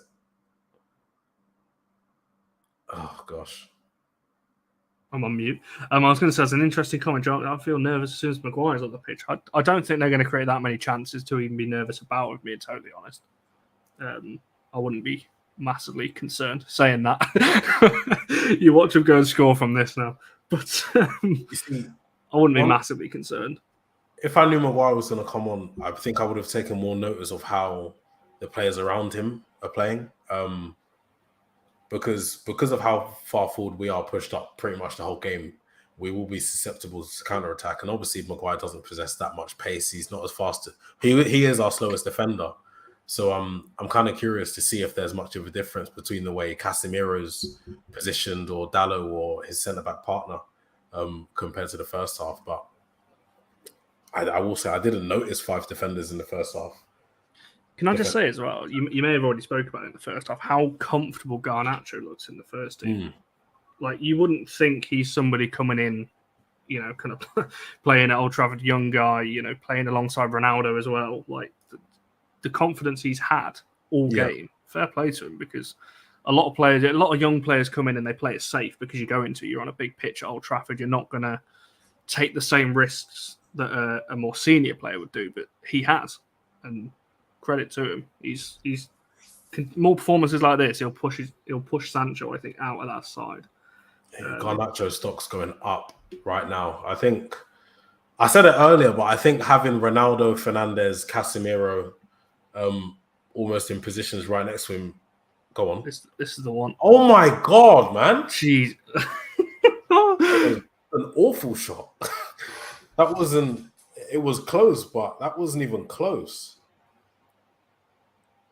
That was an awful attempt from Ronaldo. He created the space, nice. Think was quite poor defending from Sherriff. I don't know what that centre back was doing.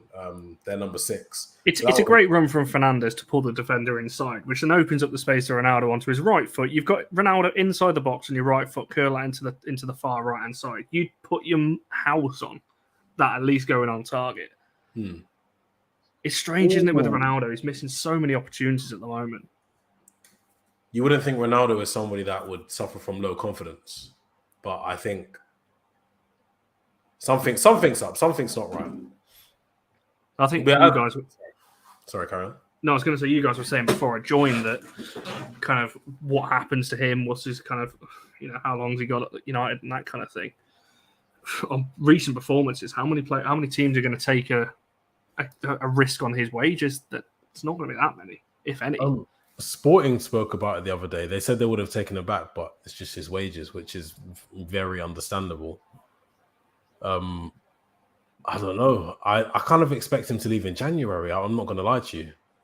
Ronaldo wants to play football. It doesn't matter how old he is, what point in his career he's at. He wants to be playing every week. And unlucky Casemiro. I'm sure, even though he's not looking the hottest at the moment, a bunch of teams will be queuing up to take him. It's Ronaldo. Give him service, he will score.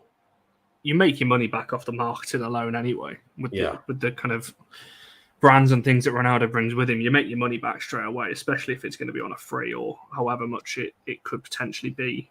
I think for a club that comes in. But depending on who you believe, wasn't any. Nobody wants him, as bad as that sounds. Nobody does actually want him at the moment. So he's put himself in a tough situation. And with performances like he's been having, he needs a few goals, doesn't he? It sounds really bad talking about, in my opinion, the greatest ever to play. Yeah. Talking about him needing goals to put himself in the shop window, but I think he does. Yeah, he does. Like, football is results. You need results now. You don't want to sign Ronaldo just because it's Ronaldo, knowing that he's not going to be able to deliver the performances that he would be able to maybe 18 months ago. I think you're definitely right.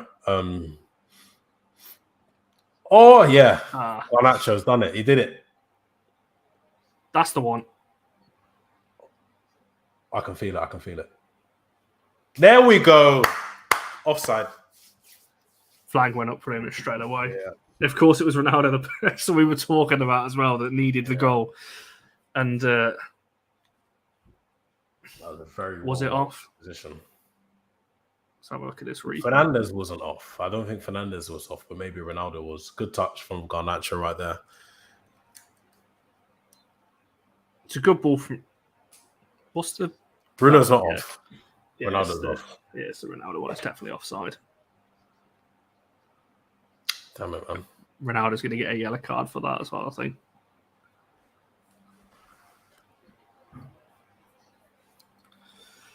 It's really not going for him at the moment, is it? It just seems like whatever he does just doesn't seem to be coming off, apart from when he's literally walking off the pitch. But before full time. But there we are. Just nothing on the pitch is working for him. We've got a couple of changes here. Oh, Luke Shaw's coming on. I didn't see Luke Shaw. I was a bit confused. Yeah, so Dallo off for Shaw. I think Manassi is going right back. And Casemiro for McTominay. Rest him for the weekend. And then, of course, Sociedad next week. Is that 60 minutes, just like I said? This better be 60 minutes. I think it's just over under 62. Hire me. A club needs to hire me. That was almost a perfect call. Yeah, so Malacia, as you said, has gone to right back. McTominay into the middle. that should hopefully push Eriksen a little bit further forward. But again, Eriksen's the deepest line in midfield. Yeah, although he's playing well there, it really shouldn't be like that. Jarvis said here, Maguire, is that on Garnacho again? Maguire is skipping around side to side when the ball is bouncing around in the duel in front of him. It's almost like he forgets the area he's protecting and gets entirely focused on the ball. A lot of instances, I remember a game against Liverpool, I think, or Tottenham. It was against Tottenham. Luke Shaw and Harry Maguire were defending a ball coming into the box. Maguire tried to head the ball, headed it against Luke Shaw. When Luke Shaw was then trying to clear it, he dragged him down. And I think what you just said there, Jarvis, Maguire is focusing on the ball. He's done it. He does it all the time. It's like he forgets what he's doing. Anything in his way, he's going to go through it to get the ball. In theory, that sounds good because, you look at John Terry, puts his life on the line to get that ball. But the way Maguire does it, through what we've seen, it's just not. It's not right. And I think he does have lapses in concentration. And as a centre-back especially, you cannot be losing concentration in the middle of a game. And Sociedad are 2-0 up. Go on. I'd just like a goal just to make this game more comfortable. Who's that's that? A good Who's goal. that? What a goal. That's a good ball. There we go. Rashford. What a goal. Rashford scored with his head while I'm on a stream. This is destiny right here because I criticise Rashford's heading all the time. So I'm quite happy with that. It was a nice ball. That's what Luke Shaw does. That overlapping run. We've seen the fullbacks come so central in the last the first 15, 20 minutes of this half. Whereas you're seeing Shaw there sticks out wide, and that's what where it gets him. Give me words out. I'm telling you guys, I've said it. I've always said it. Marcus Rashford with a simple haircut is a good footballer. When Marcus gets that number 2 on the top, bit of a taper fade, that's when the goals start falling through. It is a nice header. That is a very good header. I want them to put one of the camera angles on his face because I remember it so well. A match against Chelsea years ago. I believe it was when Courtois was in goal for them. I'd say about 7 or 8 yards out, alone in the box. Rashford goes to head the ball, but he closes his eyes and completely misses whatever he was meant to do. And he's done that a few times. So that header there, he definitely kept his eyes open because that was inch perfect. That was the perfect header. Is it? Here we go. Is a question for you both. I've just thought this on the spot. Is it a wildish claim to say if Ronaldo doesn't have a good 25, 30 minutes now, doesn't get a goal or doesn't have a good 35 minutes, we won't see him play for United again? Maybe if it was just before the World Cup, yeah, it wouldn't be wild. But I think there's too much time between now and when when the players go away. I think he has to play between. But he could have a stinker for the remainder of the match, but we will see him again. Even if it's just as a sub. Yeah. Maybe if there was 2 matches left, maybe not. I'm trying to think how many matches there are between now and the World Cup. How far out are we from the World Cup? About 2 months. Yeah. Still a few weeks. It's next month. Yeah. But end of the month, right? More towards the end of the month. It's the 27th. I think there's 20 days. I want to say there's 20. We have 1, 2, 3, 4, 5 fixtures between now and the start of the World Cup. Yeah, it starts in 24 days exactly. First and then two in between the end of the World Cup and the start of the start of the January window. So, there's enough games there potentially for him to get. I don't know. It's a weird one. I just think when you've got other players scoring, other players performing, Garnacho's come on and been better today. It's another player that, if it wasn't Ronaldo, you'd be saying is pushing him down the pecking order. It's just purely, I think, the name that's keeping him, rightfully so. I'm not saying it's a bad name, that he's built up. But it's just Ronaldo,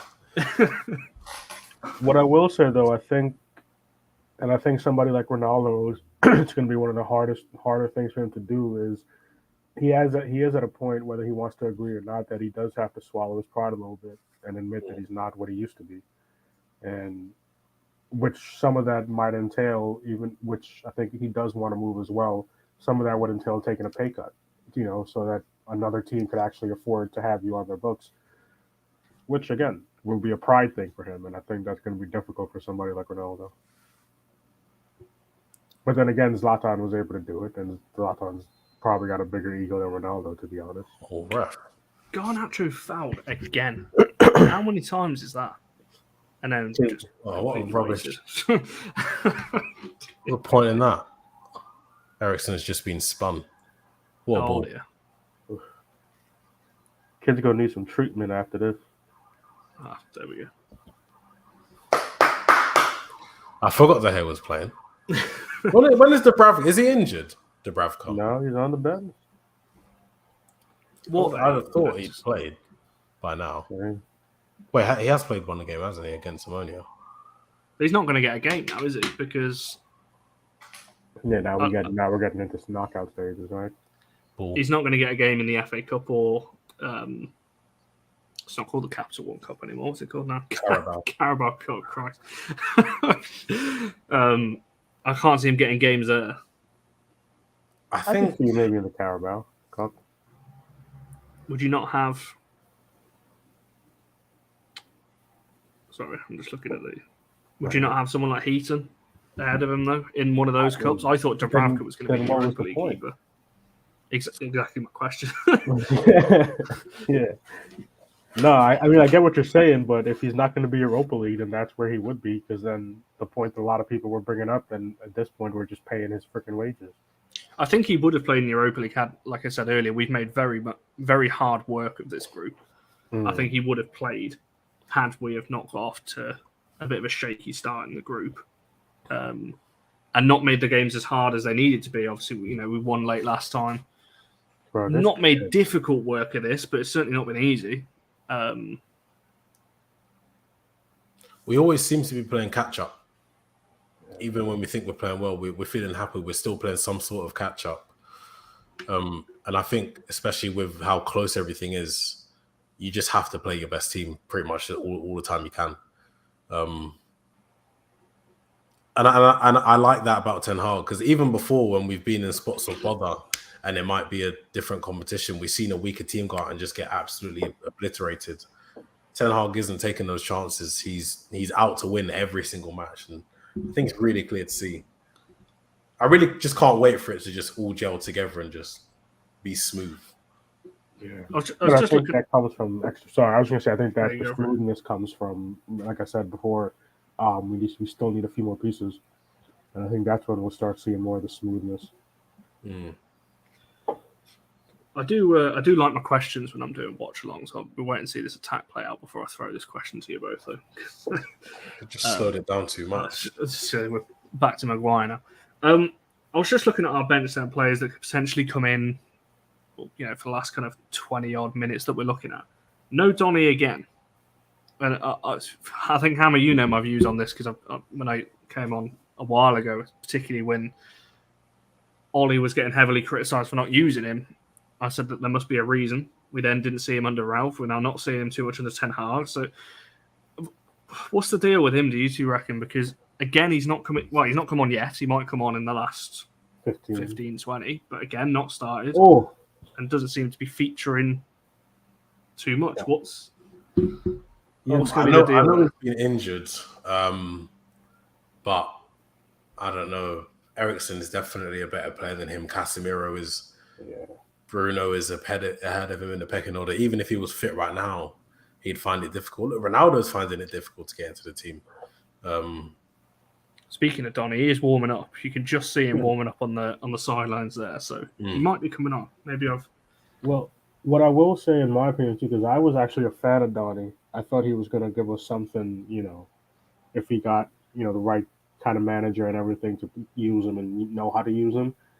But, I mean, Ten Hag was his guy before, if I'm not mistaken. And I think I saw last month or something, there was even something in the press where Ten Hag said along the lines of Donny could end up being expendable. And I mean, shit. If the guy who was your manager before, who really liked you, comes in now and says you could be expendable, I think then that may be saying something. I think with that Ajax team, look, if you look at the players that Ajax had in that Champions League run 2019, the only player who's from that team gone on and kicked on is Frankie de Jong. De Ligt, you know, generational shouts were getting thrown about. He's struggled. He's now playing for Bayern Munich. Obviously, he was at Juventus before. Ziyech, not really done much. I want to say the right back is now playing for Brighton. The Veltman, I believe. Onana's at Inter Milan. You know, he's playing European matches, not in the league. Kasper Dolberg went to Nice. Don't know what he's doing now. Look, I just think that it was almost like the Mighty Ducks, that Champions League run. Of course, they want to win it. But yeah, they're very good players. But I think maybe they were just living on that 10th cloud, not even cloud 9. Or it was the right time. Everything went right. You know, something along those lines. Yeah, like that's what I think it was. I think maybe Donny van der Beek might be a part of that as well. He's still a very good player. I just think that maybe he might have been a little bit overhyped. I'm not saying. Oh, go on. This kid is insane, man. Like, this kid is so fast with everything. Garnacho. Yeah. You know what I was saying? What I saw one of his runs he did earlier in the match. He doesn't have the top speed that, you know, obviously like Rashford has and all that.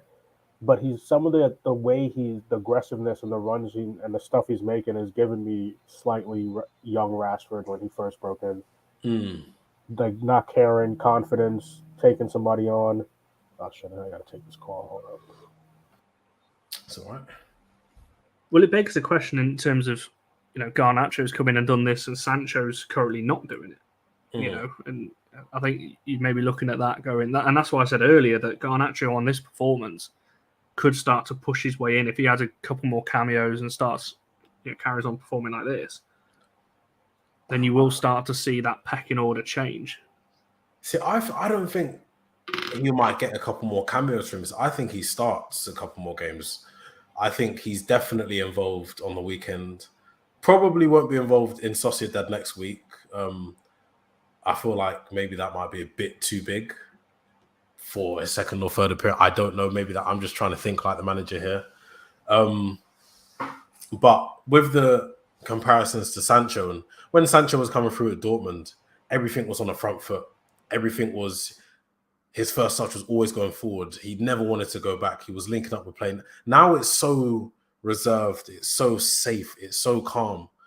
I think because he's already established himself in the game. I think Garnacho's at the stage now where he has to establish himself in the game. So he has to like give everything, has to show everything.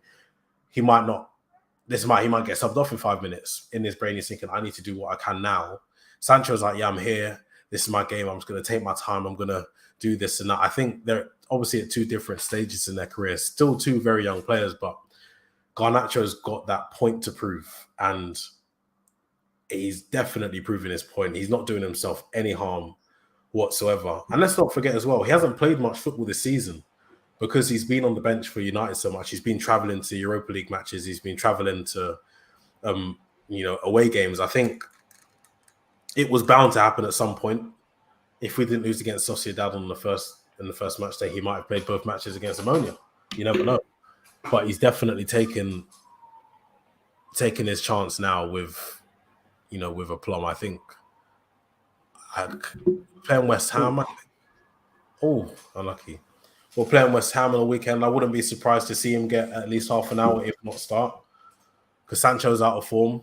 Martial's injured. Looks like Anthony's picked up a knock.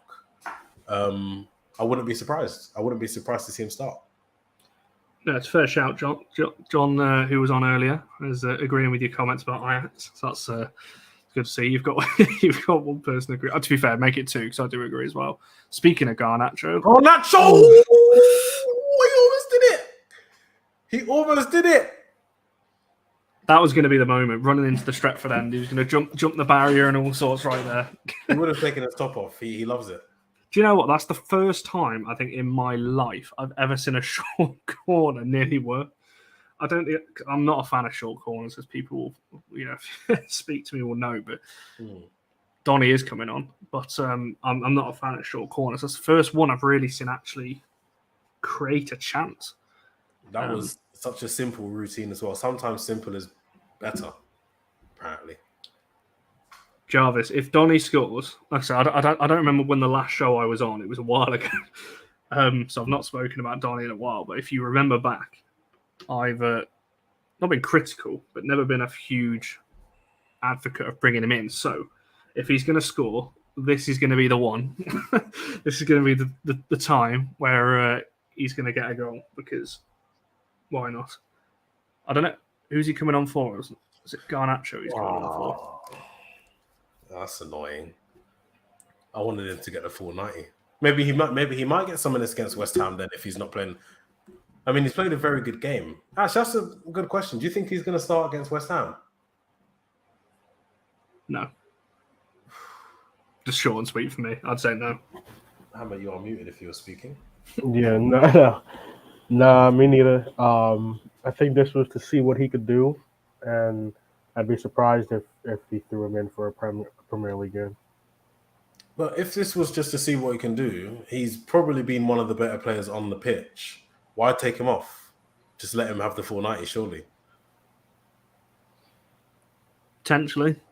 But that would mean that Ten Hag more than sees something in him.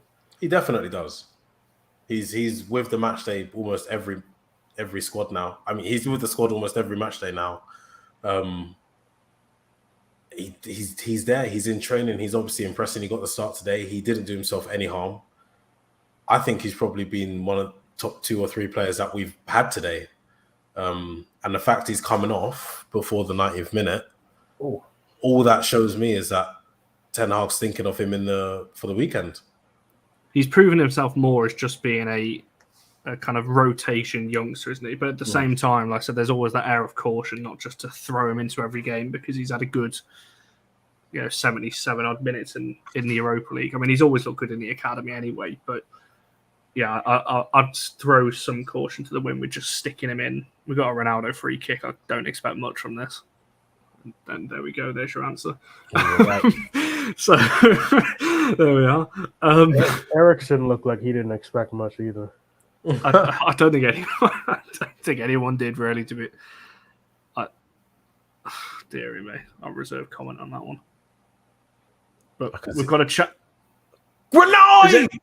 He's got his goal. There we go. Come on, do it. No, he's not doing it. Oh, he's not doing the thing. Oh, he's doing his new one.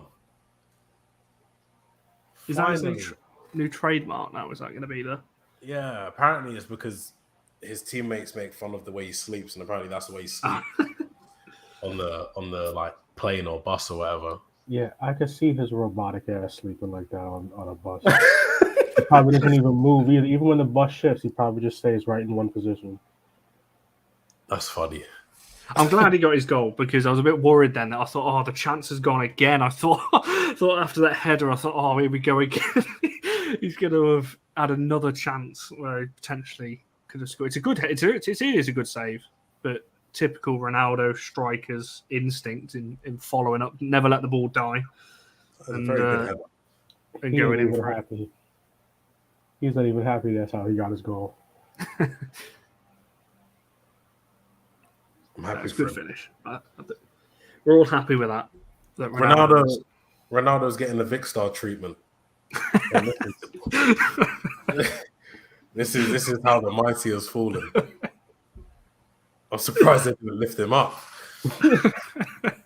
Gosh,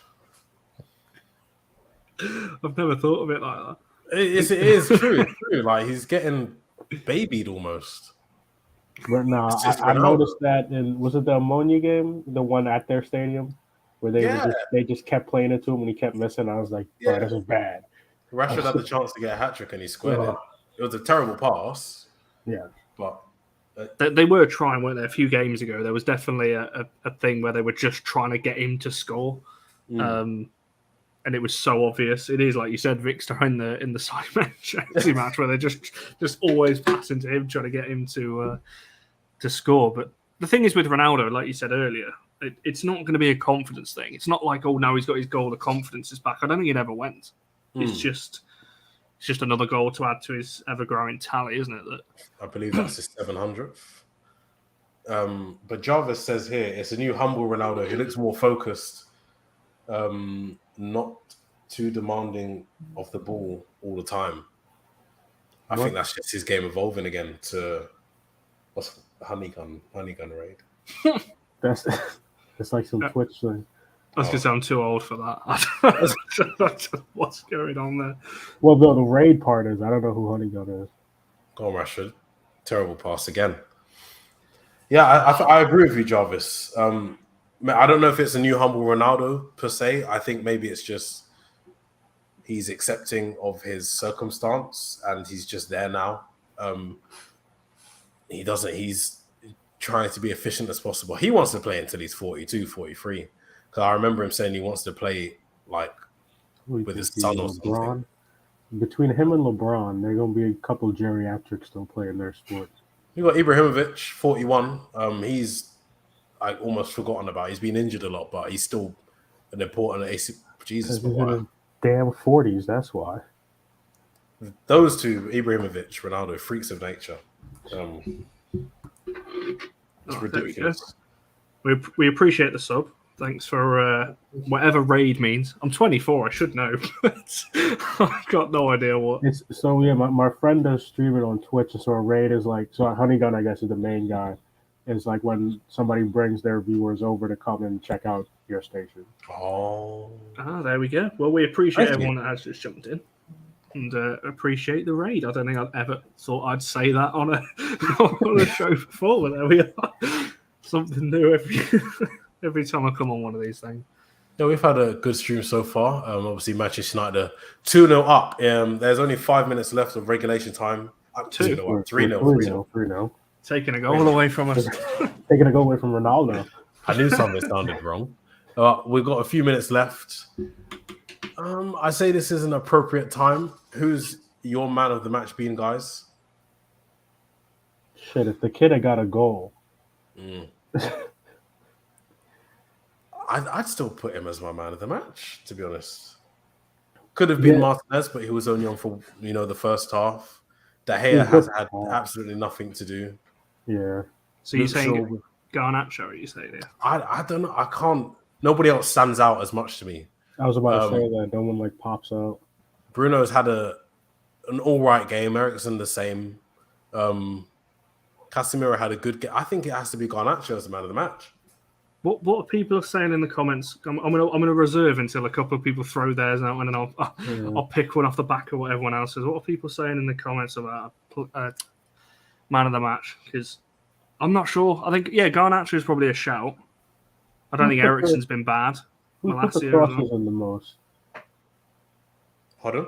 Who's put the crosses in the most? Who's got the Eriksen on the corner? Who put that in for Ronaldo? Bruno. Oh, okay. I think Eriksen's a shout. Yeah. I think Malassia's had a good game as well. Lindelof's That's the been thing, strong. though. Nobody's had an outstanding. No one's had a bad game either, but no one's had a I think Lindelof could be up there. As I said, if Martinez had played, if he was still on the pitch, then I think he'd definitely be in with a shout. Probably would even give it to him, but for me, it has to be Garnacho. Rashford's only been on for 45. Unlucky Eriksen. Sure. Again, Shaw's look good. Yeah. But again, I don't think you can pick a man of the match for only half an hour or so. Screw it. It was a good team. No, I'm just kidding. That's the media answer for you. It's a good team win. We all play together as a team. For me, it's Garnacho or Eriksen. I think I could agree with that too. I realise I'm sitting on the fence there. I should probably pick one of them. Just throw two names out there. It's just going to be pedestrian football now, isn't it? Until the full time. I don't think we're really looking for another one. If it happens, it happens. I just think we're just seeing out the clock. I say that as he puts a ball in. Dickhead's better not give up a goal. That was the chance. That was the Donny chance right there. I'm right so far with my 3-0. That's a great ball. Bruno kind of 35 yards-ish on the angle, putting it to the back post. Donny sliding in, just putting it wide of the post, unfortunately. You know who I would low-key want to start seeing put in more crosses? Who? Is Rashford. I think we've tried that. I don't know. We tried him on the right. I remember that, but he low-key has a really good cross on him. He just never looks for it. He always looks to lay it off or beat somebody and shoot. Because Rashford isn't a creator. He thinks of himself as a finisher. I guess that's how he plays his game. The little shit's been at Manchester United level since he was 18. He should add some stuff to his game. Shit.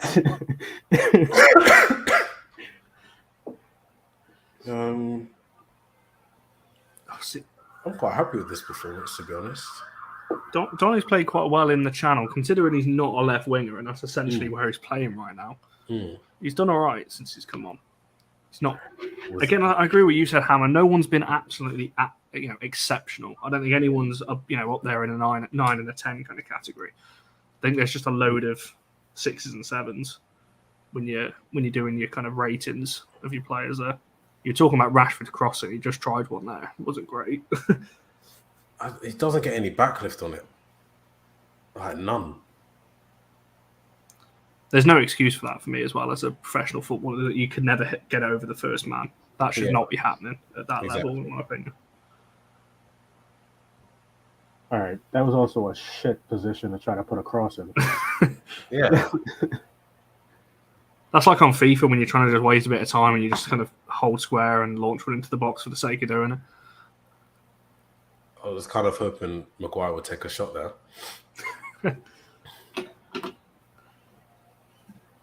Come on, one more. That's a great little find. I would Take be a corner. if that was an own goal, to be honest. What we'll do right now, we'll take a Maguire header. Why not? Let's seal this off with a Maguire header, just so we can. I'm feeling a Malacia coming onto it after a poor clearance on the edge of the box. Firing it top bins. If Maguire scores here, I will say I might just tweet saying Maguire wins it for United, just a shit stir. I agree with Jarvis is here. Donny is like Thomas Muller. Woo. I don't think he means save. Oh, that's not a goal. I don't think he means level of talent though. Oh my god, I thought that was Maguire running back. Oh god, that would have been it. No, I wouldn't. Donny's like in what way, Jarvis? He can play all positions up front because his intelligent runs and movement. Yeah, because he's not the paciest, like almost. Oh, what a ball! Oh, Rashford. Oh, come on, man. You know what I need if we're talking about Munich players or former Munich players? Is he still playing? Who's this? Muller. I feel like he's been around for a decade and a half. Oh, Thomas Muller. Yeah. Yeah, he's still playing. Yeah. He's their vice captain, I believe.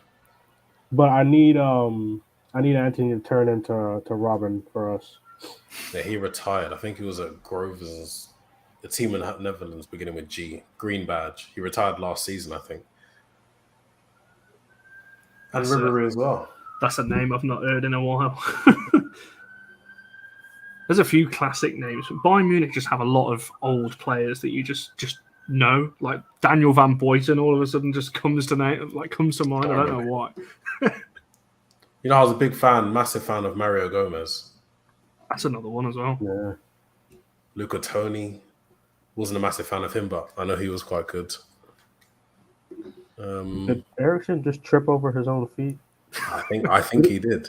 He didn't lose or anything. There was nobody near him, but Groningen. That's it. That's the one, yeah. John, what's wrong with that?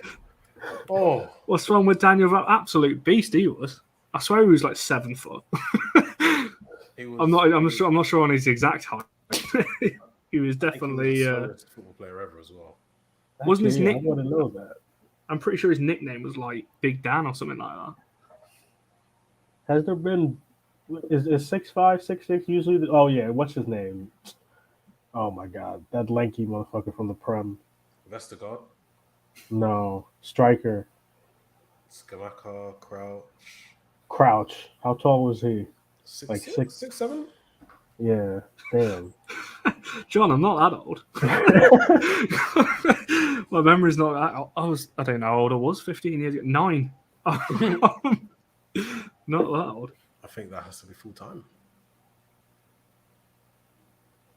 Yes, it is. There we go. Well, we got the win. Yeah. All right, guys, 3-0 win for Manchester United against Sherriff in the Europa League at Old Trafford. I think, that is our penultimate game. We have a match against Real Sociedad in Spain next week, which will be the group decider because I think they also won as well. I think it was 2-0 against Ammonia. If we win next week, is it by 2 goals? Then we win the group on head-to-head record. But if we obviously fail to win next week, then we finish second, in which case we'll play the teams that finish third in their group in the Champions League. So you're looking at Atletico Madrid, Juventus. Can't remember the other teams, but those are the 2 ones that I worry about the most. I love that one-handed pickup. Sorry, Anton. I love that one-handed pickup from Ben there. Just every day, it doesn't matter what I do, this cat just wants to sit on my laptop. Like, literally, just all it wants to do is sit on my laptop. It is so annoying. By the way, thank you to everyone who joined us during the watch along. We really, really appreciate it. Yeah, interesting game, that. Interesting game. It sort of feels like it played out exactly how I thought it would do. Yeah. And that's it would be some sort of really low scoring game unless we got an early goal.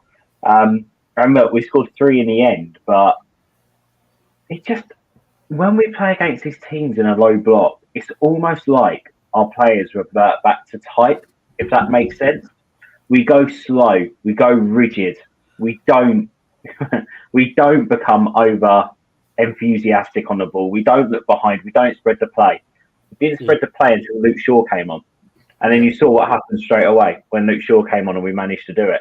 Just really, really, really strange. And I don't know if that's a tactical thing from Ten Hag in terms of he wants to play in this box, he wants to play narrow, or if it is just the players reverting to type. I can't put my finger on it. But the 3-0 win, we're definitely through to the next round, and we take it to Sociedad, obviously. So we can't have too many complaints, can we?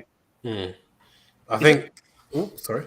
No, I was just going to say, is it only me that kind of wants to come second so we get like Barcelona or something? Yes. I really want us to play Barcelona just so we can knock De Jong out of that and all. I just think it'd be hilarious. Definitely only you. Because even though I'm feeling confident in these players at the moment, or as confident as I've been for a while, coming up against a team like Barcelona or a Champions League dropout, I think it will be a bit much for us right now. I don't want to be facing those teams in the early knockout rounds. We might play against them in the semi-final or the final. That'll be all right, but definitely not in the first round for me.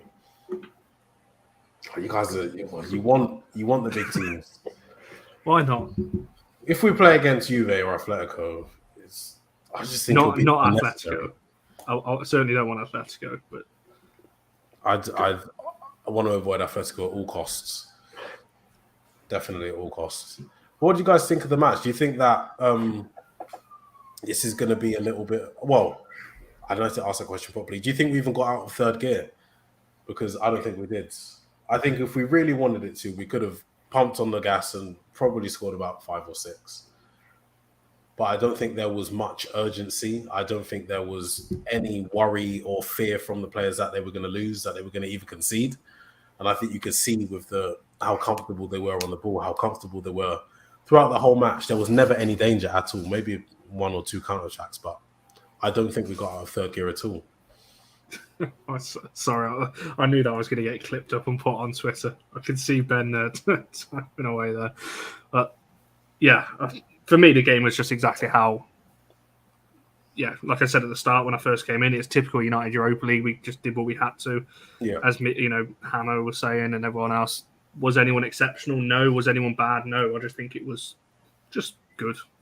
That's the only way of describing it. It was just good. I think it was a come out and get the job done performance. Mm. Like we need to get the 3 points. Let's get the 3 points. Move it on to the next game. And do you think we'll be using the same team for the game against West Ham? Who do you think will come in? If this is you asking again about if Garnacho is going to start in a Prem game, I do not think he's going to be starting in a Prem game. I can hope. I didn't expect him to start tonight. And look, Sancho's out of form.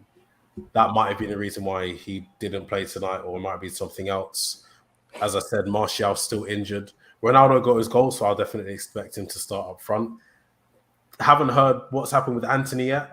Obviously I'm not listening to the commentary, so I didn't hear. They might have said it during the game, but he picked up a knock and came off at half-time.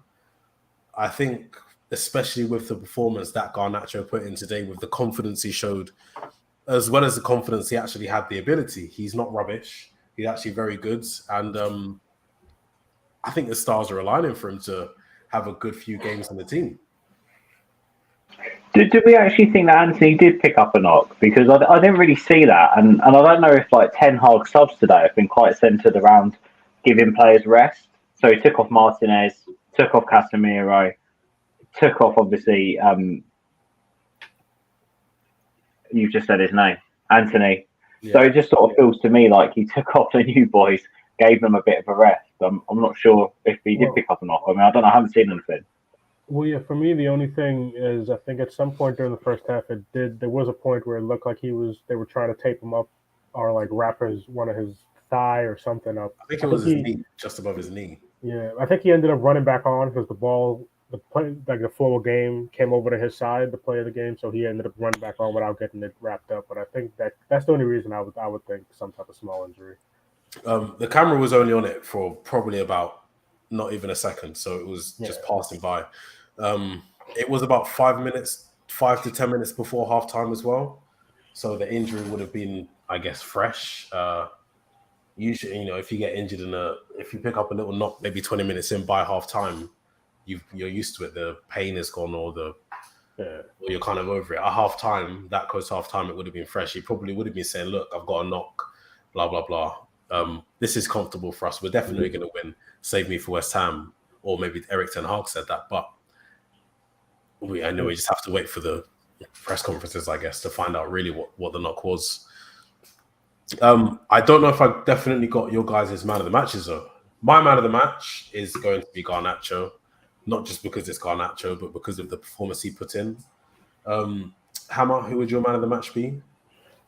I was on the fence with Connor about Garnacho or Eriksen, but I think some of the comments swayed me to agree with you there, Anton. I still don't think he's going to be starting on West Ham. He might get some time coming on, afterwards later in the game.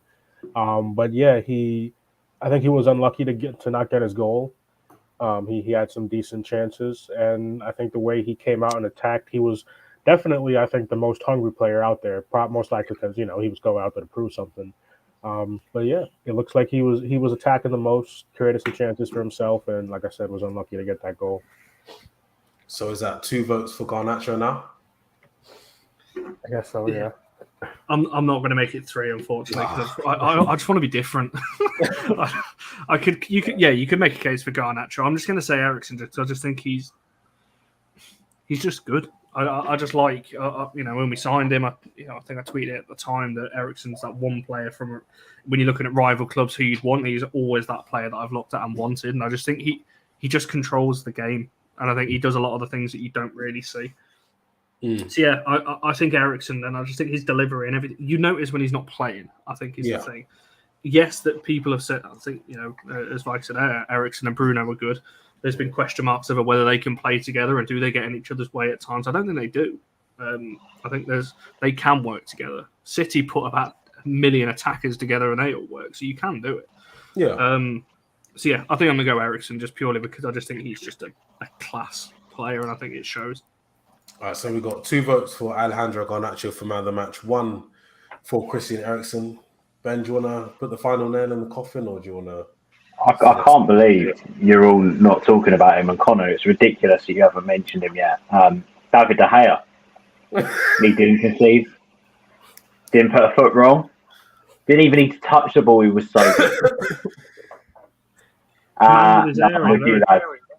I'm with you, lads. Look, at the end of the day, you know when a player makes Old Trafford stand up every time he touches the ball, he's had a special night. And for me, Garnacho's had that night. I do think that there's a sense of maybe that we are, over-egging his performance a little bit because he's a young lad. He's come in, he's in the spotlight. We're wanting him to do well. But there's no doubt about it. Tonight, he made a statement.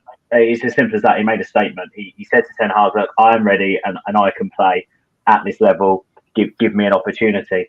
And I think he's going to get more game time moving forward. I think we'll see him against Aston Villa in the Capital One, Carling, Lucas Aid Energy Drink, Mickey Mouse League Cup that's coming up, I think, next week or the week after. It's one or the other. So I think he'll get more game time. I don't know, Anton. I'm sorry. I don't know if he will come in against West Ham. But I think he's staked a claim. But then again, I also think Elanga staked a claim after his cameo against Chelsea. I thought he looked nice and direct and he looked lively. So it's going to be interesting to see what he does against Chelsea. But very impressed with the impact Garnacho had tonight. Nice. And John, hello, welcome back. How the hell have you got home already, John? Yeah, Do you live I was around the about corner to from ask you? that. Literally, the pub is at the back of me. Oh, lucky you. Yeah, same local as Cal until recently. It's all right for some, isn't it? Your first question, John. Who's your man of the match? My man of the match. I'm going to say Eriksen. Yes. Yeah, that's why we brought him in. I think Eriksen playing some good balls and all that. I mentioned the first half that he was one who was in many ways he was controlling the play. In many ways, he put balls into the box and that kind of thing. But what I loved about it was I mentioned at half time that Delow's goal in the first half, I felt that in the first half from Collins, we were just looking to play it short. I was like, for goodness sake, just put it in the box. And it was Eriksen who took the corner and Delow scored from it. And then in the second half, you look at that second goal, patient play around the box, and it was Eriksen who played the ball to Shaw, who whipped in that great cross for Rashford to score a great goal. And I personally think Eriksen, I wouldn't say he got everything right tonight, but for me, his patient build-up and the way that he looked to play the ball at the right time was significant in terms of the overall game. And for me, I think there was some good performance. Obviously, Garnacho had a good run out. His first, his debut in Europe, it would be, I don't know if he played started a game before tonight. I can't remember. He's been on the bench, but I don't know if he started. Definitely has to start. No, I think if it, obviously put in a good performance on his debut if it was his full debut. But I thought the way Erik's played tonight for me was my man of the match. Nice. That was a pretty split panel. In the comments as well, guys. Who was your man of the match? Let us know down below. As I said, mine is Alejandro Garnacho. He is my star boy, and I am Garnacho FC from here on out. So that is a start. Forget about Manchester United. It's all about Alejandro. I am pretty confident for next week, though. Obviously, we haven't played West Ham yet, but do you think we're going to win the group? Do you think we do have enough just off tonight's game to go to Real Sociedad next week and win by a margin of 2 goals at least? Well, comfortably. Everyone's like, do I dive in first being confident on that? If it was based on 1 goal, then like if we won 5-0 tonight, for example, the goal difference would have been +9 to them, +8 to them. So if we won 1-0, it would have flipped the other way. If it was one goal, then I would feel reasonably confident because anything can happen again in football. But the fact we need to go there and score 2, I think it all depends on who scores first goal next week. I think that's what it comes down to. If they score, I don't think we top the group.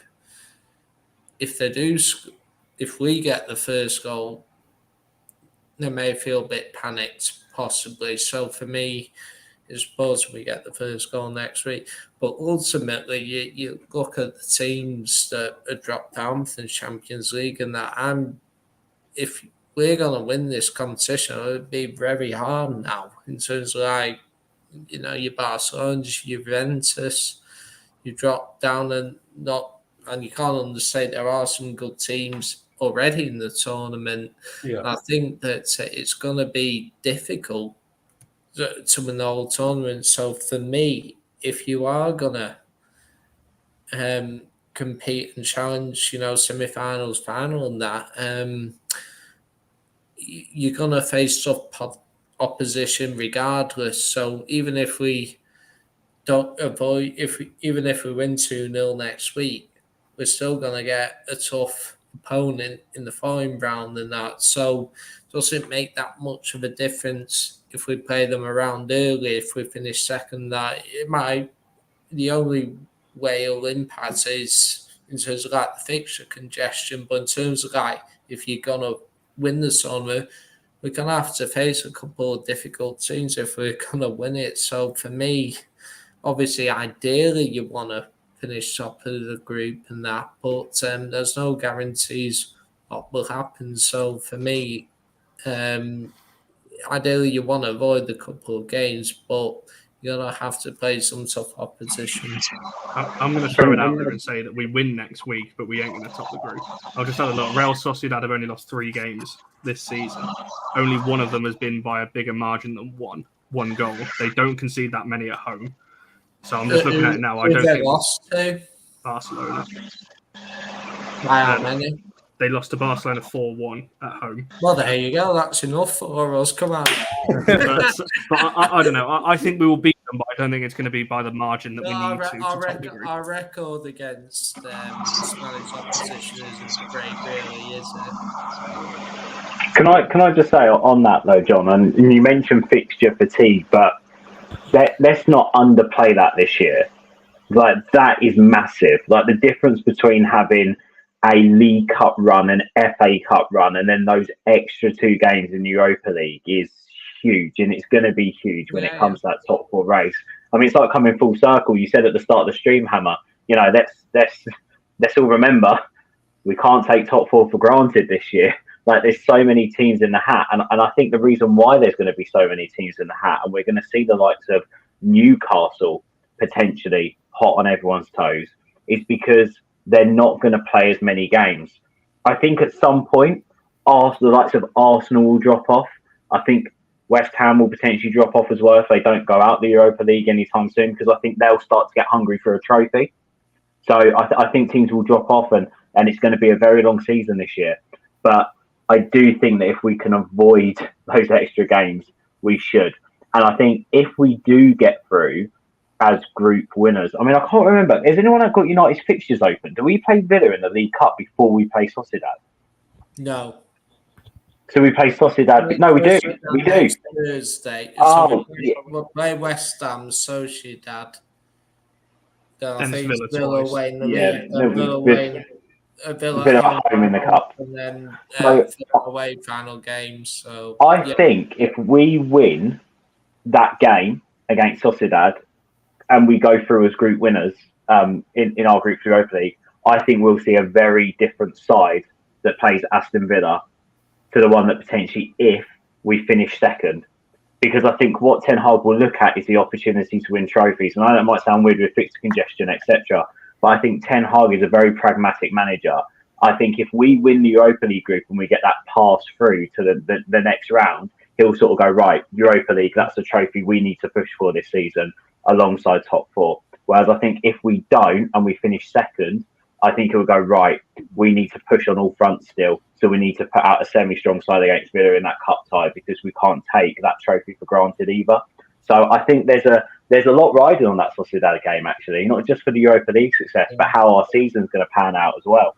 Yeah, absolutely. And I think the way, obviously, it was obviously that's our loss that the Queen passed away, but those two fixtures against Palace and West Ham have to be rescheduled, and that's why it's important that we do top the group if we can, because otherwise it's going to be really congested, isn't it? And I just think that that penalty in the first game could make a huge difference, couldn't it?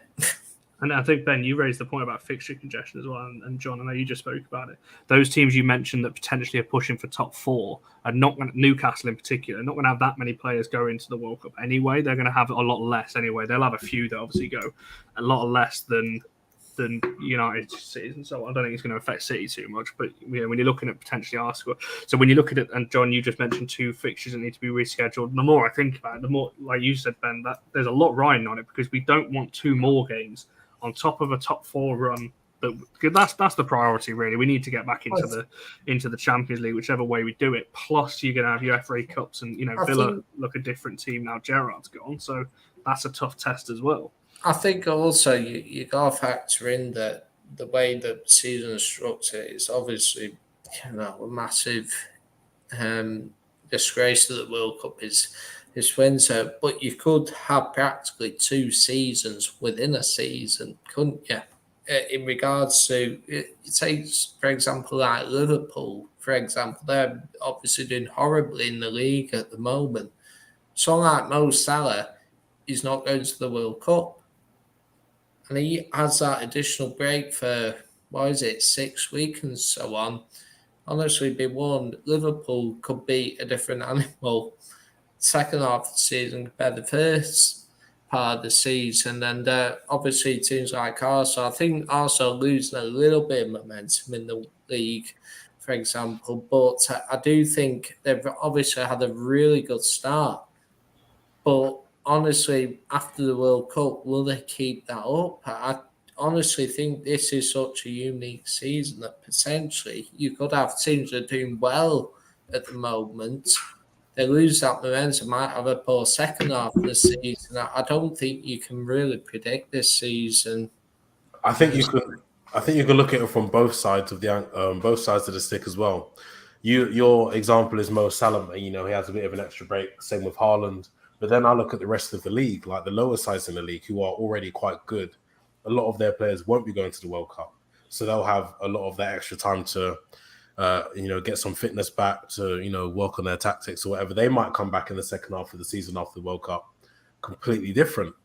I'm just thinking of a team like Brighton. I'd say a few of their players will be going to the World Cup, but they're already playing at quite a high level, so they might just kick on a whole lot. Someone like Liverpool might fall.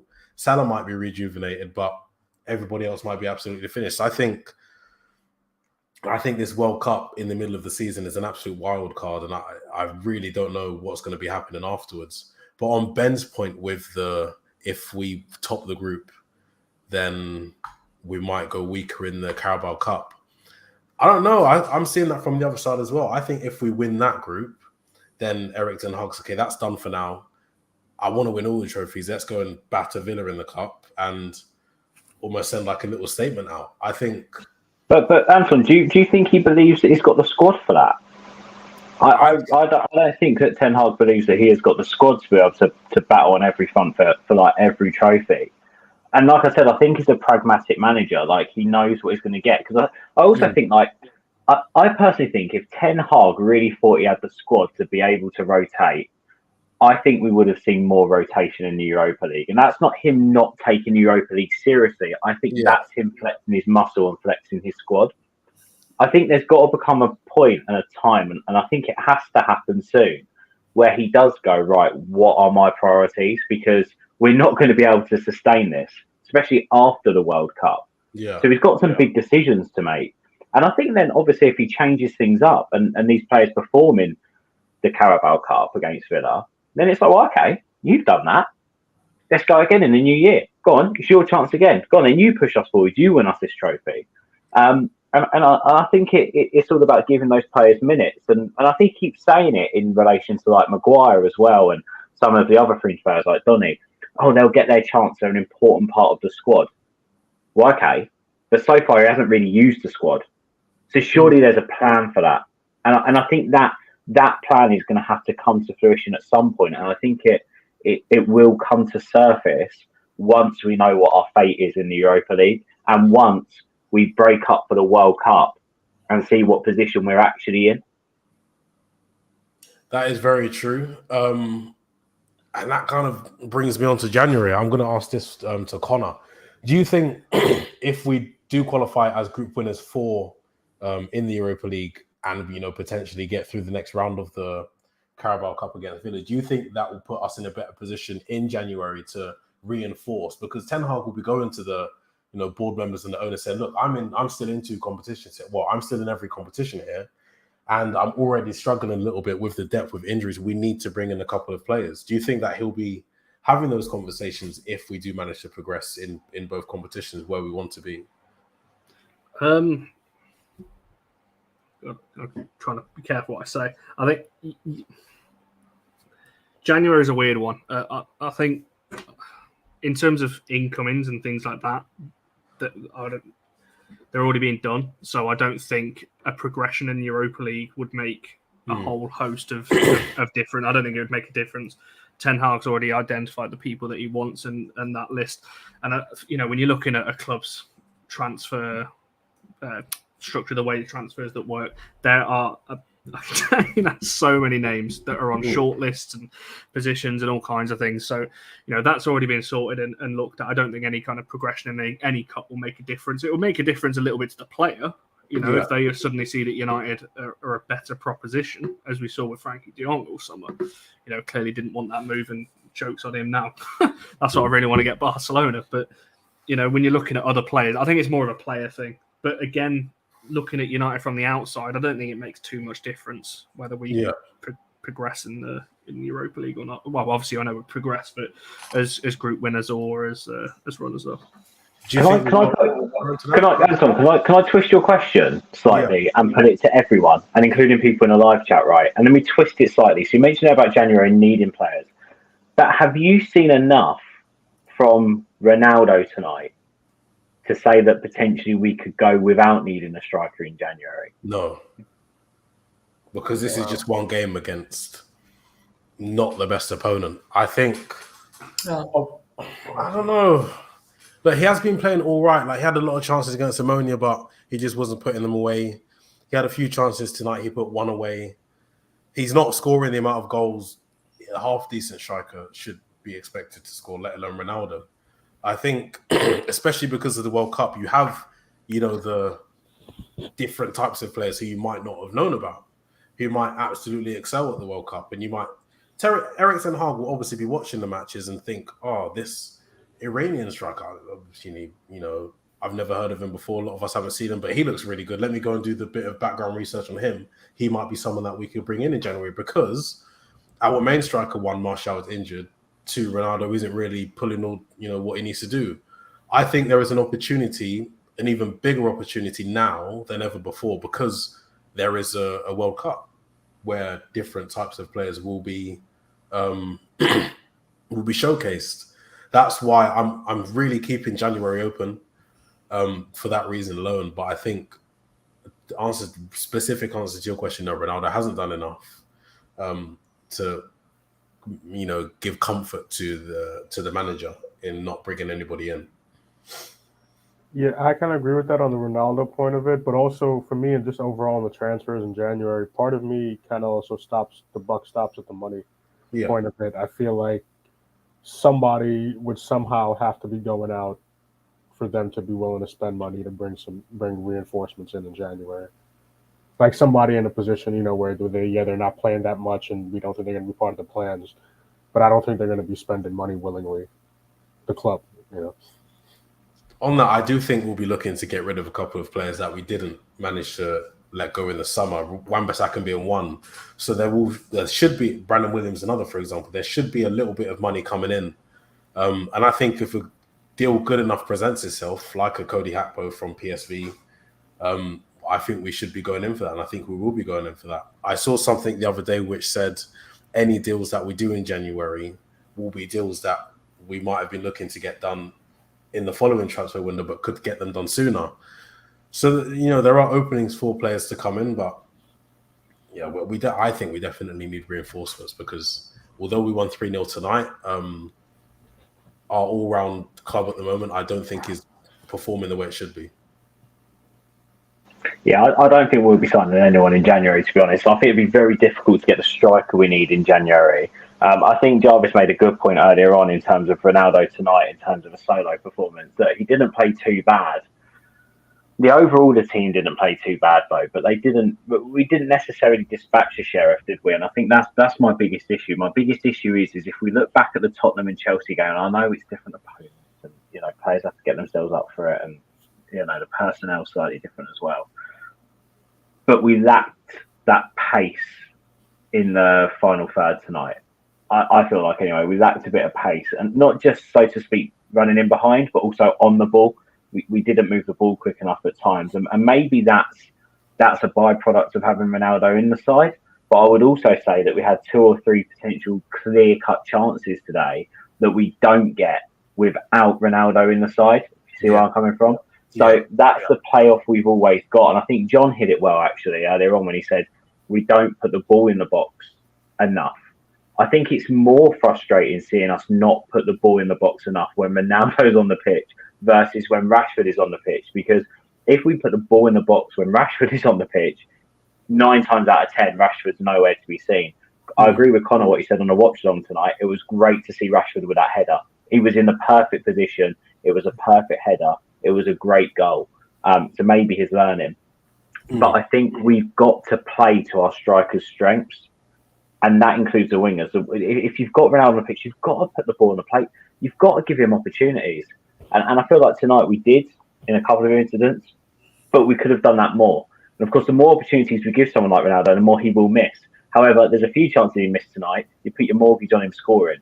So that is my concern as well, is that, look, you want Ronaldo to have that one-shot, one-goal mentality because he's a fantastic striker.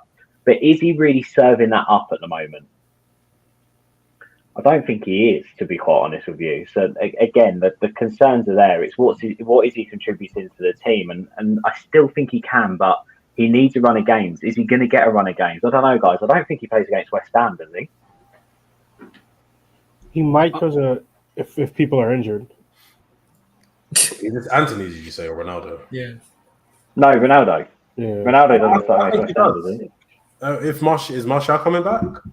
Doesn't sound like it. Sorry, just quickly, James. The answer is no. He's still shit. Sorry, move on. Sorry, James. My answer is that's the second time I've done that tonight to him. Oh, don't bully James. He does a good job behind the scenes. Does he? What did he do? And wouldn't that be child abuse? Wouldn't that be child abuse? He's got a job now, Hammer. Have you heard? What? Yeah, James gets paid a wage now by somebody. Oh shit! Yeah, I know, Took right? him long enough. No. Yeah. I have a quote here from Eric Ten Hag on Anthony's skill. I think he's in the same camp as me and a couple of others. I don't have a problem with that as long as it's functional. So he can do the skills, but just don't lose the ball doing the skill, which he didn't. That's a classic PR response, isn't it? I think that's the normal. Like he didn't. It's not like he got tackled during the skill. The skill was complete. The skill came off. He did what he intended to do with it. It's just the pass was a bit off, and I think that's where the difference is. John, you're not going to give this up, are you? No, well, I tweeted Stu on the game. If Stu was defending, yeah, but Stu's only right 20% of the time. No, he isn't. No, it's No, we won 3-0, so I'm happy with that. I think just on this Ronaldo thing very quickly, there's a comment that I think Ronaldo starts as long as Marta, but he's not. He hasn't been. And I think that's the thing. And that's why I asked the question on the watch-along that if Ronaldo doesn't have a good 25, is that the last we see of him in the United shirt? I don't think it's a far stretch to see. It's probably only a handful of times now because he should be off in January. If he doesn't, something's gone very badly wrong.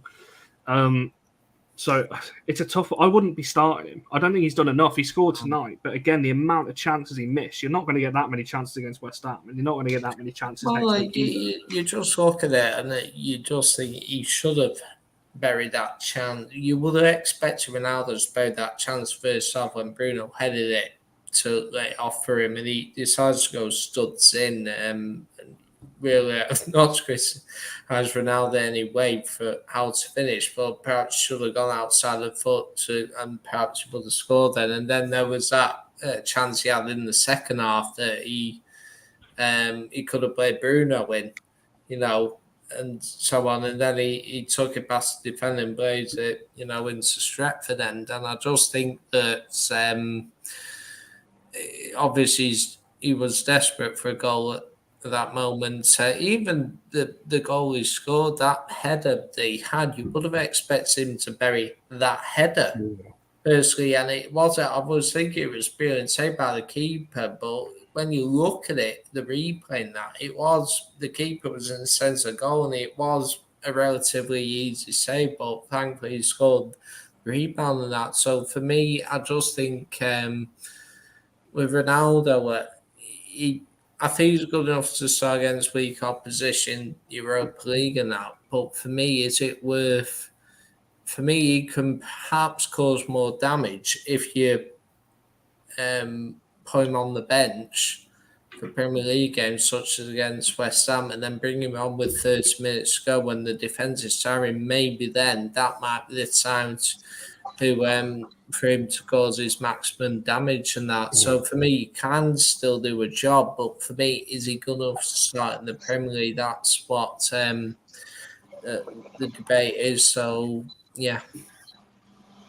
Can I just quickly say, Anton, you read out one of Ten Hag's quotes there. There's a few more here. He has said that the Antony substitution was planned because he wanted to see Ronaldo and Rashford closer together. So we picked up on that, didn't we, in the live stream, that they were playing next to each other with Bruno out on the right. Let's talk about Bruno on the right in a minute, because Ten Hag's pushed him out wide a couple of times now. Can we see Bruno playing on the right hand side, potentially even the left? And on shaking his head. Just wait and hear from him in a second. But the interesting quote is on Garnacho, which you mentioned again, Anton, on the stream. This is how great we are here at All for United. We're all so in the know. We're basically ITKs. Like Connor's Indy Kaela, if you didn't know. Anyway, so yeah, exactly. Is he still about? I think so. He said on Garnacho, I was not happy with him in the early weeks of the season, which Anton hit on, that he actually was late for training a few times and got fined for it. He said, but in the last weeks, I was happy with him. A better attitude, more resilient. Again, it just goes to show, doesn't it, that Ten Hag, even behind the scenes, is just building this culture and sort of making people work hard, work for their place, and then rewarding them. Yeah. Love that. Love that. Well, I think to touch upon that, Ben, there was a rumour that, I'm not saying it was for definite, but wasn't there a rumour that perhaps when they were on pre-season in Australia, that he was in line to start one of the games and he was late for a meeting twice, potentially. And I think one of the players was shot for the game, and there was a slight, not say for definite, it might have been Garnacho potentially. Yeah. That was the rumour, possibly. So, based on that, perhaps 2 and 2 makes 4, perhaps. I think the name was never released of the player who, was the person, but Garnacho went and he never played, so it kind of all made sense given who he is and how talented he is. But yeah, he's played in Sassuolo for Argentina, hasn't he? Yeah, like he's doing a lot, and his talents are very well known. So the fact that he didn't play on tour, I think it just made sense. And I think after that post-match comment from Erik Ten Hag, I think it kind of clarifies it without specific, without necessarily saying, yes, it was Garnacho who was late for the meeting in pre-season. But the second half of his comment was about he's more resilient or something. A couple times in the match, Garnacho, well, in general, Garnacho's ball retention is very good. He has a lot of energy. He has a lot of desire to get the ball back if he loses it. There was a couple of times the right back for Sherriff tackled him or nicked the ball, but Garnacho was able to get up from whatever position he was and just win the ball back. I think maybe we might not have seen that at the beginning of the season, but we saw it in the match today. And I think it's another reason why Garnacho, I think, possibly could start or get a few minutes against West Ham.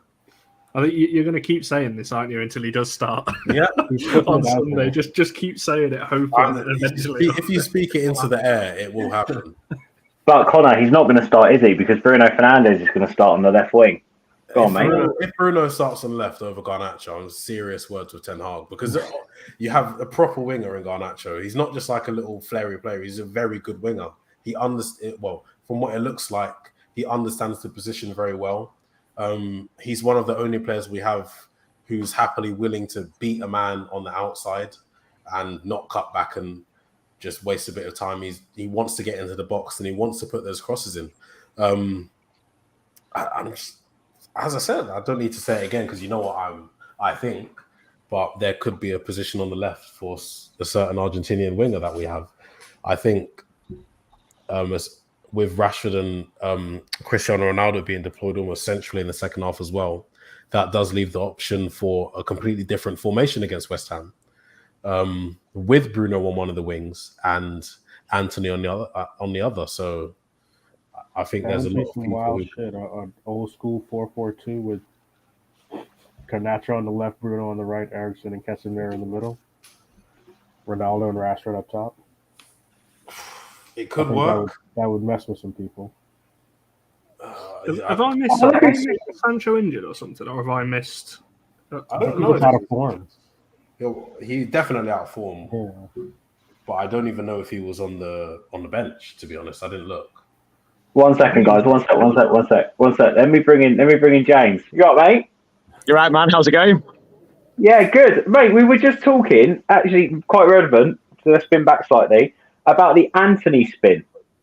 I don't know if you've seen, because I know you're at the game tonight, right? So we we can get the insight from someone who was in the crowd and how they reacted to it. So I don't know if you've heard, James, Paul Scholes has gone in on Anthony for doing this spin and said that it was ridiculous.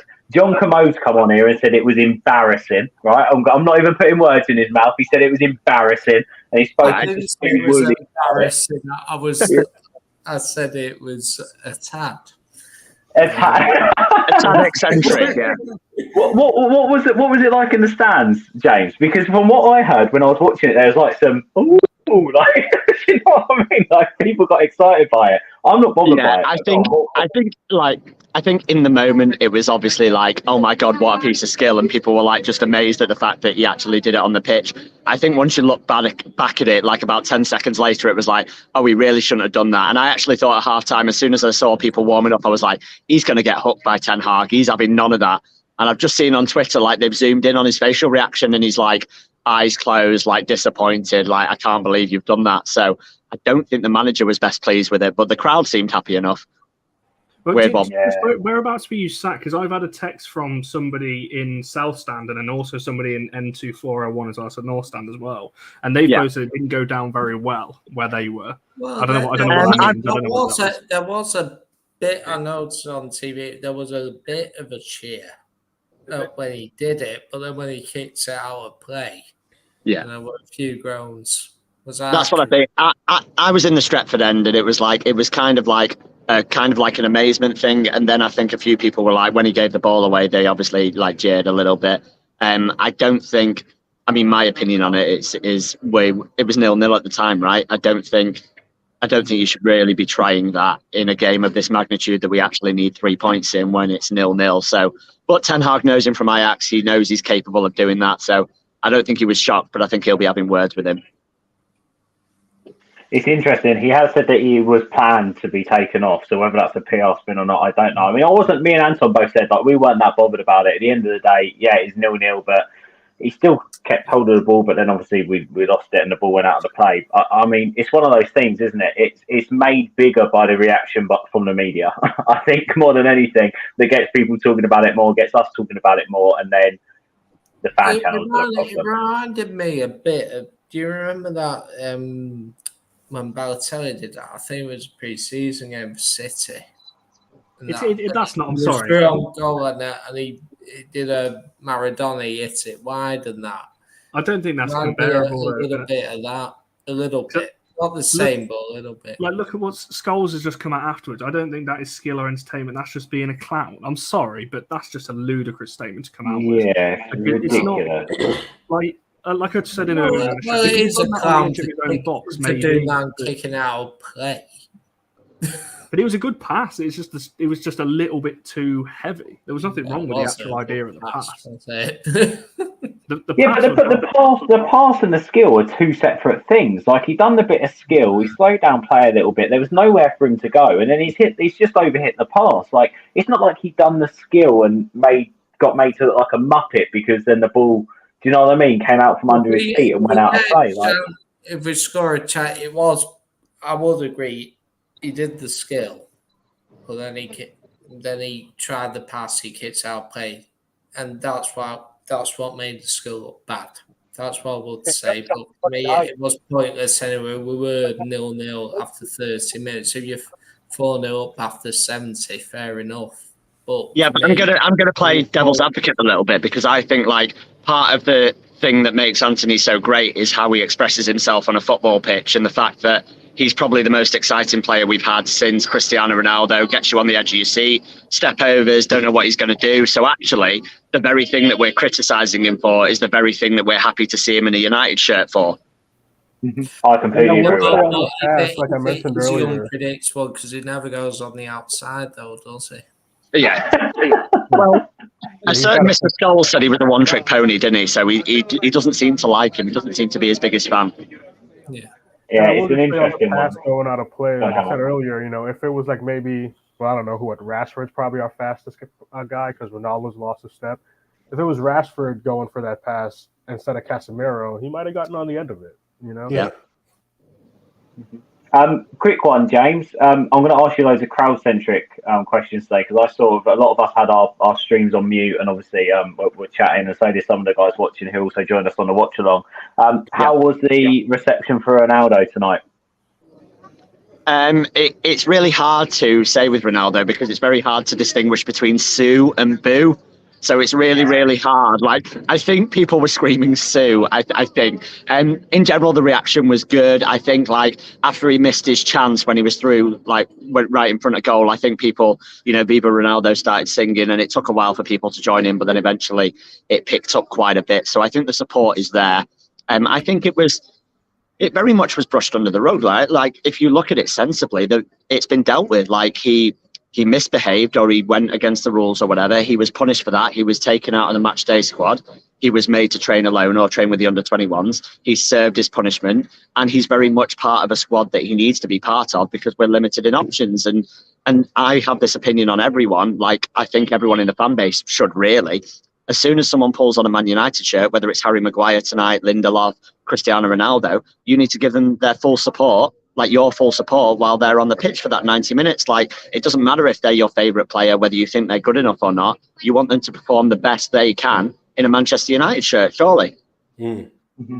And I've got one more question for you, James. Then I'll go. I don't know, hand back over to Anton. I don't know if he's got any other questions for you. I've sort of stolen his thunder here, but only because I've got another question for you, because I didn't hear. I love usually listening to the atmosphere, and I've literally heard none of the atmosphere, so I'm just really intrigued.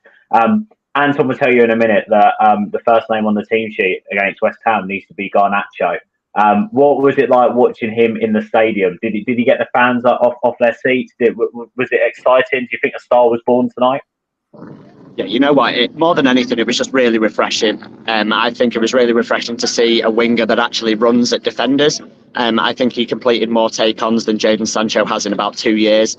So it's just really, really refreshing to see him, a young, confident player running at people. Also, the crowd got behind him. Like, obviously, United fans have a connection with youth players and stuff. So for me, it was really exciting to see. I think a lot of the fans got behind him, even when he made mistakes. They were cheering him on, encouraging him to try again, try again. And yeah, it was really impressive. I mean, I don't think Sancho should start on Sunday anyway. I thought there was a chance he might start tonight. So if he impressed, he had a chance on Sunday. But I think Elanga showed more in 5 minutes against Chelsea than Sancho has in a couple of games, if I'm honest. And I think if you go by the Ten Hag philosophy of playing players that are in form, I think you have to look at potentially dropping Jadon Sancho, whether that's for Rashford on the left and Ronaldo up top, whether that's for Elanga straight swap or Garnacho straight swap is up for discussion. But I don't think he deserves to play on Sunday. And Garnacho, yeah, was superb, to be honest. Very happy for that as a debut from a youngster. Who do you think should start on the left against West Ham then? Because I mean, I have a Garnacho here, but I need to know your opinion. Yeah, sorry, I can't really hear because of the thing. I think Elanga should start ahead of Garnacho on Sunday if he's fit enough. But that's my opinion. Rashford could start there, but I don't know how well Ronaldo's going to work. Like, he dropped deep a lot tonight, Ronaldo, and I'm not a big fan of Ronaldo dropping deep to get the ball. I think if Ronaldo changes his game and models it on like a prime Harry Kane when he's lazy, or a Haaland, I know that's crazy to say, but like if he plays as a penalty box striker, I put it in the chat yesterday, if he does that, and then we play maybe Anthony on the left, Sancho or someone right-footed on the right, and work on getting crosses into the box and playing to Ronaldo's strength, which we saw tonight, because his own assist for his own goal came from a header, right? He's good in the air. So if we can put crosses in, then we might be able to play to his strengths. But I don't see him starting against West Ham, so I see Rashford starting through the middle. And then, yeah, I would go Elanga, but I think I'm probably going to be in the minority there. I think you might be in a minority with Elanga there. I'm not going to lie. He had a good 5 minutes against Chelsea, but that was only 5 minutes. And over the past, yeah, but Sancho's had about 360 minutes and he's been poor. You know what? With Sancho, I don't think he was going to start anyway. I don't know if he was on the bench tonight, but I was kind of happy not to see him play tonight because he just hasn't been playing well at all. If we're talking about merit, I think it just has to be Garnacho. I know I've said it a lot, but I think he did enough tonight to displace Sancho for at least one game. And Elanga didn't get on the pitch, did he? I don't think. No, not tonight, no. I think maybe he was foreshadowing Garnacho's involvement on Sunday. Whether or not it's a starting berth or the last, 35 minutes, I think he will get minutes on the weekend. And I think he deserves it. I think most of the team deserves it. I know we didn't really hit top gear. Probably didn't get out of third, but I think it was a pretty convincing performance and we never really looked in any danger. And I think over the past maybe 5 or 6 games, apart from the City game where we got torn to shreds, we have looked quite comfortable. And I think it might have been Ben saying this, but Harry Maguire coming on for the second half might be another start for the game against West Ham because obviously they do have a man mountain up front in Scamacca. So maybe Harry Maguire coming in for the second half today was him just getting a little bit of sharpness, a little bit of minutes in the legs before the weekend. He also came in on right centre-back, which might be important as well, because obviously Martinez is going to play left centre-back, so that might be a bit of a telltale sign. But in all fairness to him, there was a few cheers for Maguire in the crowd, which, I don't get. But I actually thought he was probably faultless when he came on. His distribution and his ball playing was very good. He won a couple of duels as well, important tackles, calm on the ball. And yeah, I thought he was very good when he came on, so I don't understand people criticising his performance, to be fair. Look, Harry Maguire hasn't been informed, but everybody on this channel knows that he's not a bad player. He is a good player. He's a good defender. He's an international defender. He was a solid Premier League defender, and he's established himself as he did establish himself as one of the better centre-backs in the league. He's just not been informed. So him coming back in, it's not like, oh my God, I want to cry. I think he's rubbish. We don't. We appreciate what he's good at. I just personally think that when Erik Ten Hag gets to the football and level he wants to be at, I don't think Harry Maguire will be part of the plans. But that doesn't mean he can't go to a team like Everton or go to a team fighting for Champions League football and doing a job. It's just his player profile is just not what suits the way Manchester United want to play right now. I'm going to step out, guys, because obviously I don't want to hog the scream and I've got stuff to do. But cheers, Ben, for inviting me, and enjoy the rest. And I'll try and catch up later and see you guys on. It's tomorrow's show, right? Yeah, you're jumping on the preview tomorrow, aren't you, mate? Yeah, I'm going to try, mate. I finished work just a bit before, so I should be able to get home in time. Yeah. Nice one. Thank you, pal. Appreciate that. Thank you for jumping in. Cheers, guys. Pleasure. Sorry for interrupting. No, it's all right. Thank you for jumping in, pal. It's interesting, isn't it, to hear about like the stadium and how players react. Fans react. I always used to like it, Connor. Do you remember when Benny used to come on after a game and sort of talk about like the atmosphere and what people were saying around him? It's always interesting hearing what fans think at the game versus us guys watching it on the telly or on our phones. But yeah. It's been a long night, guys. We should probably wrap up. But yeah, it's been an interesting one, and I think ultimately that job done. I think that's it for me. I think job done. Wasn't outstanding, but very positive. We've made strides tonight, and also it was good to see. It was good to see Garnacho tonight. Yeah, really good to see Garnacho tonight. I've got one last question for you guys, and I think this is a closed yes or no question. Do you think we can win the Europa League this season? Yes. I like that. What do you think, John? No. I'll give a quick explanation for my yes so quick.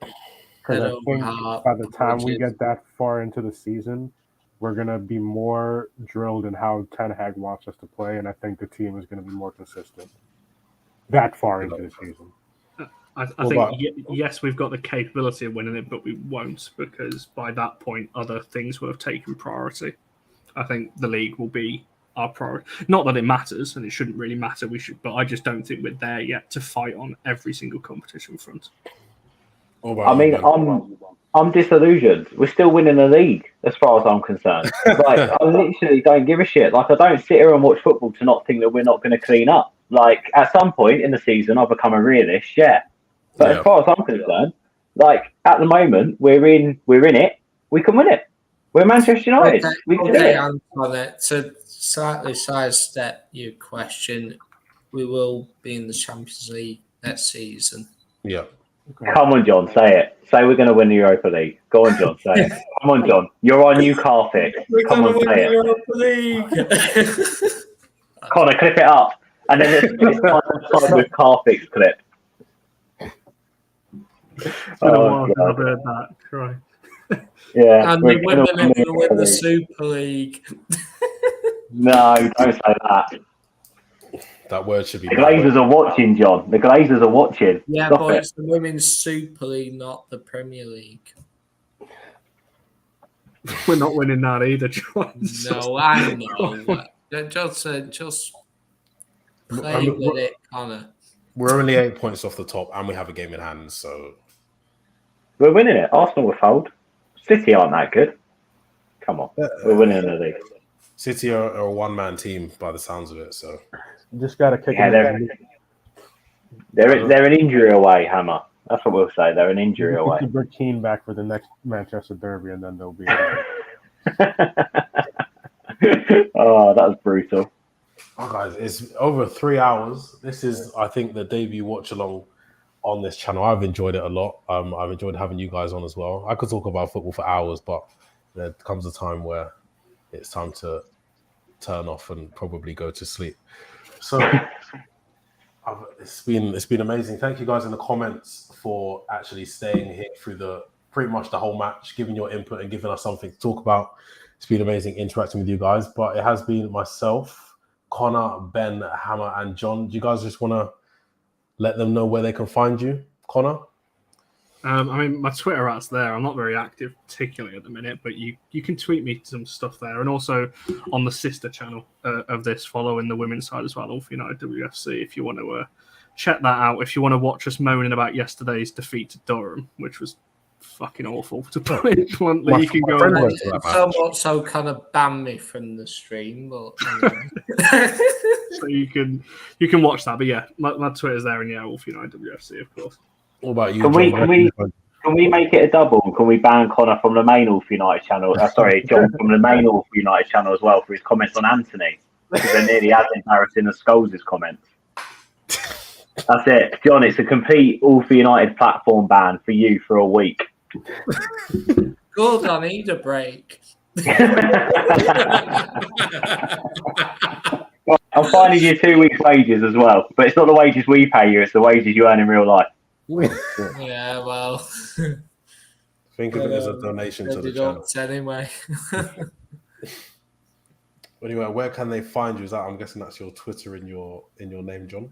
Yeah, you can find me at John_Kermo2 on Twitter. I'm on All for United, All for United WFC. You can find me in a pub in Urmston as well, and I'm sure you can find Cal there as well. Yeah, same for me. That's my Twitter there. I don't really do too much football on some of my other social media, so really just Twitter. And last but not least, Ben, where can they find you?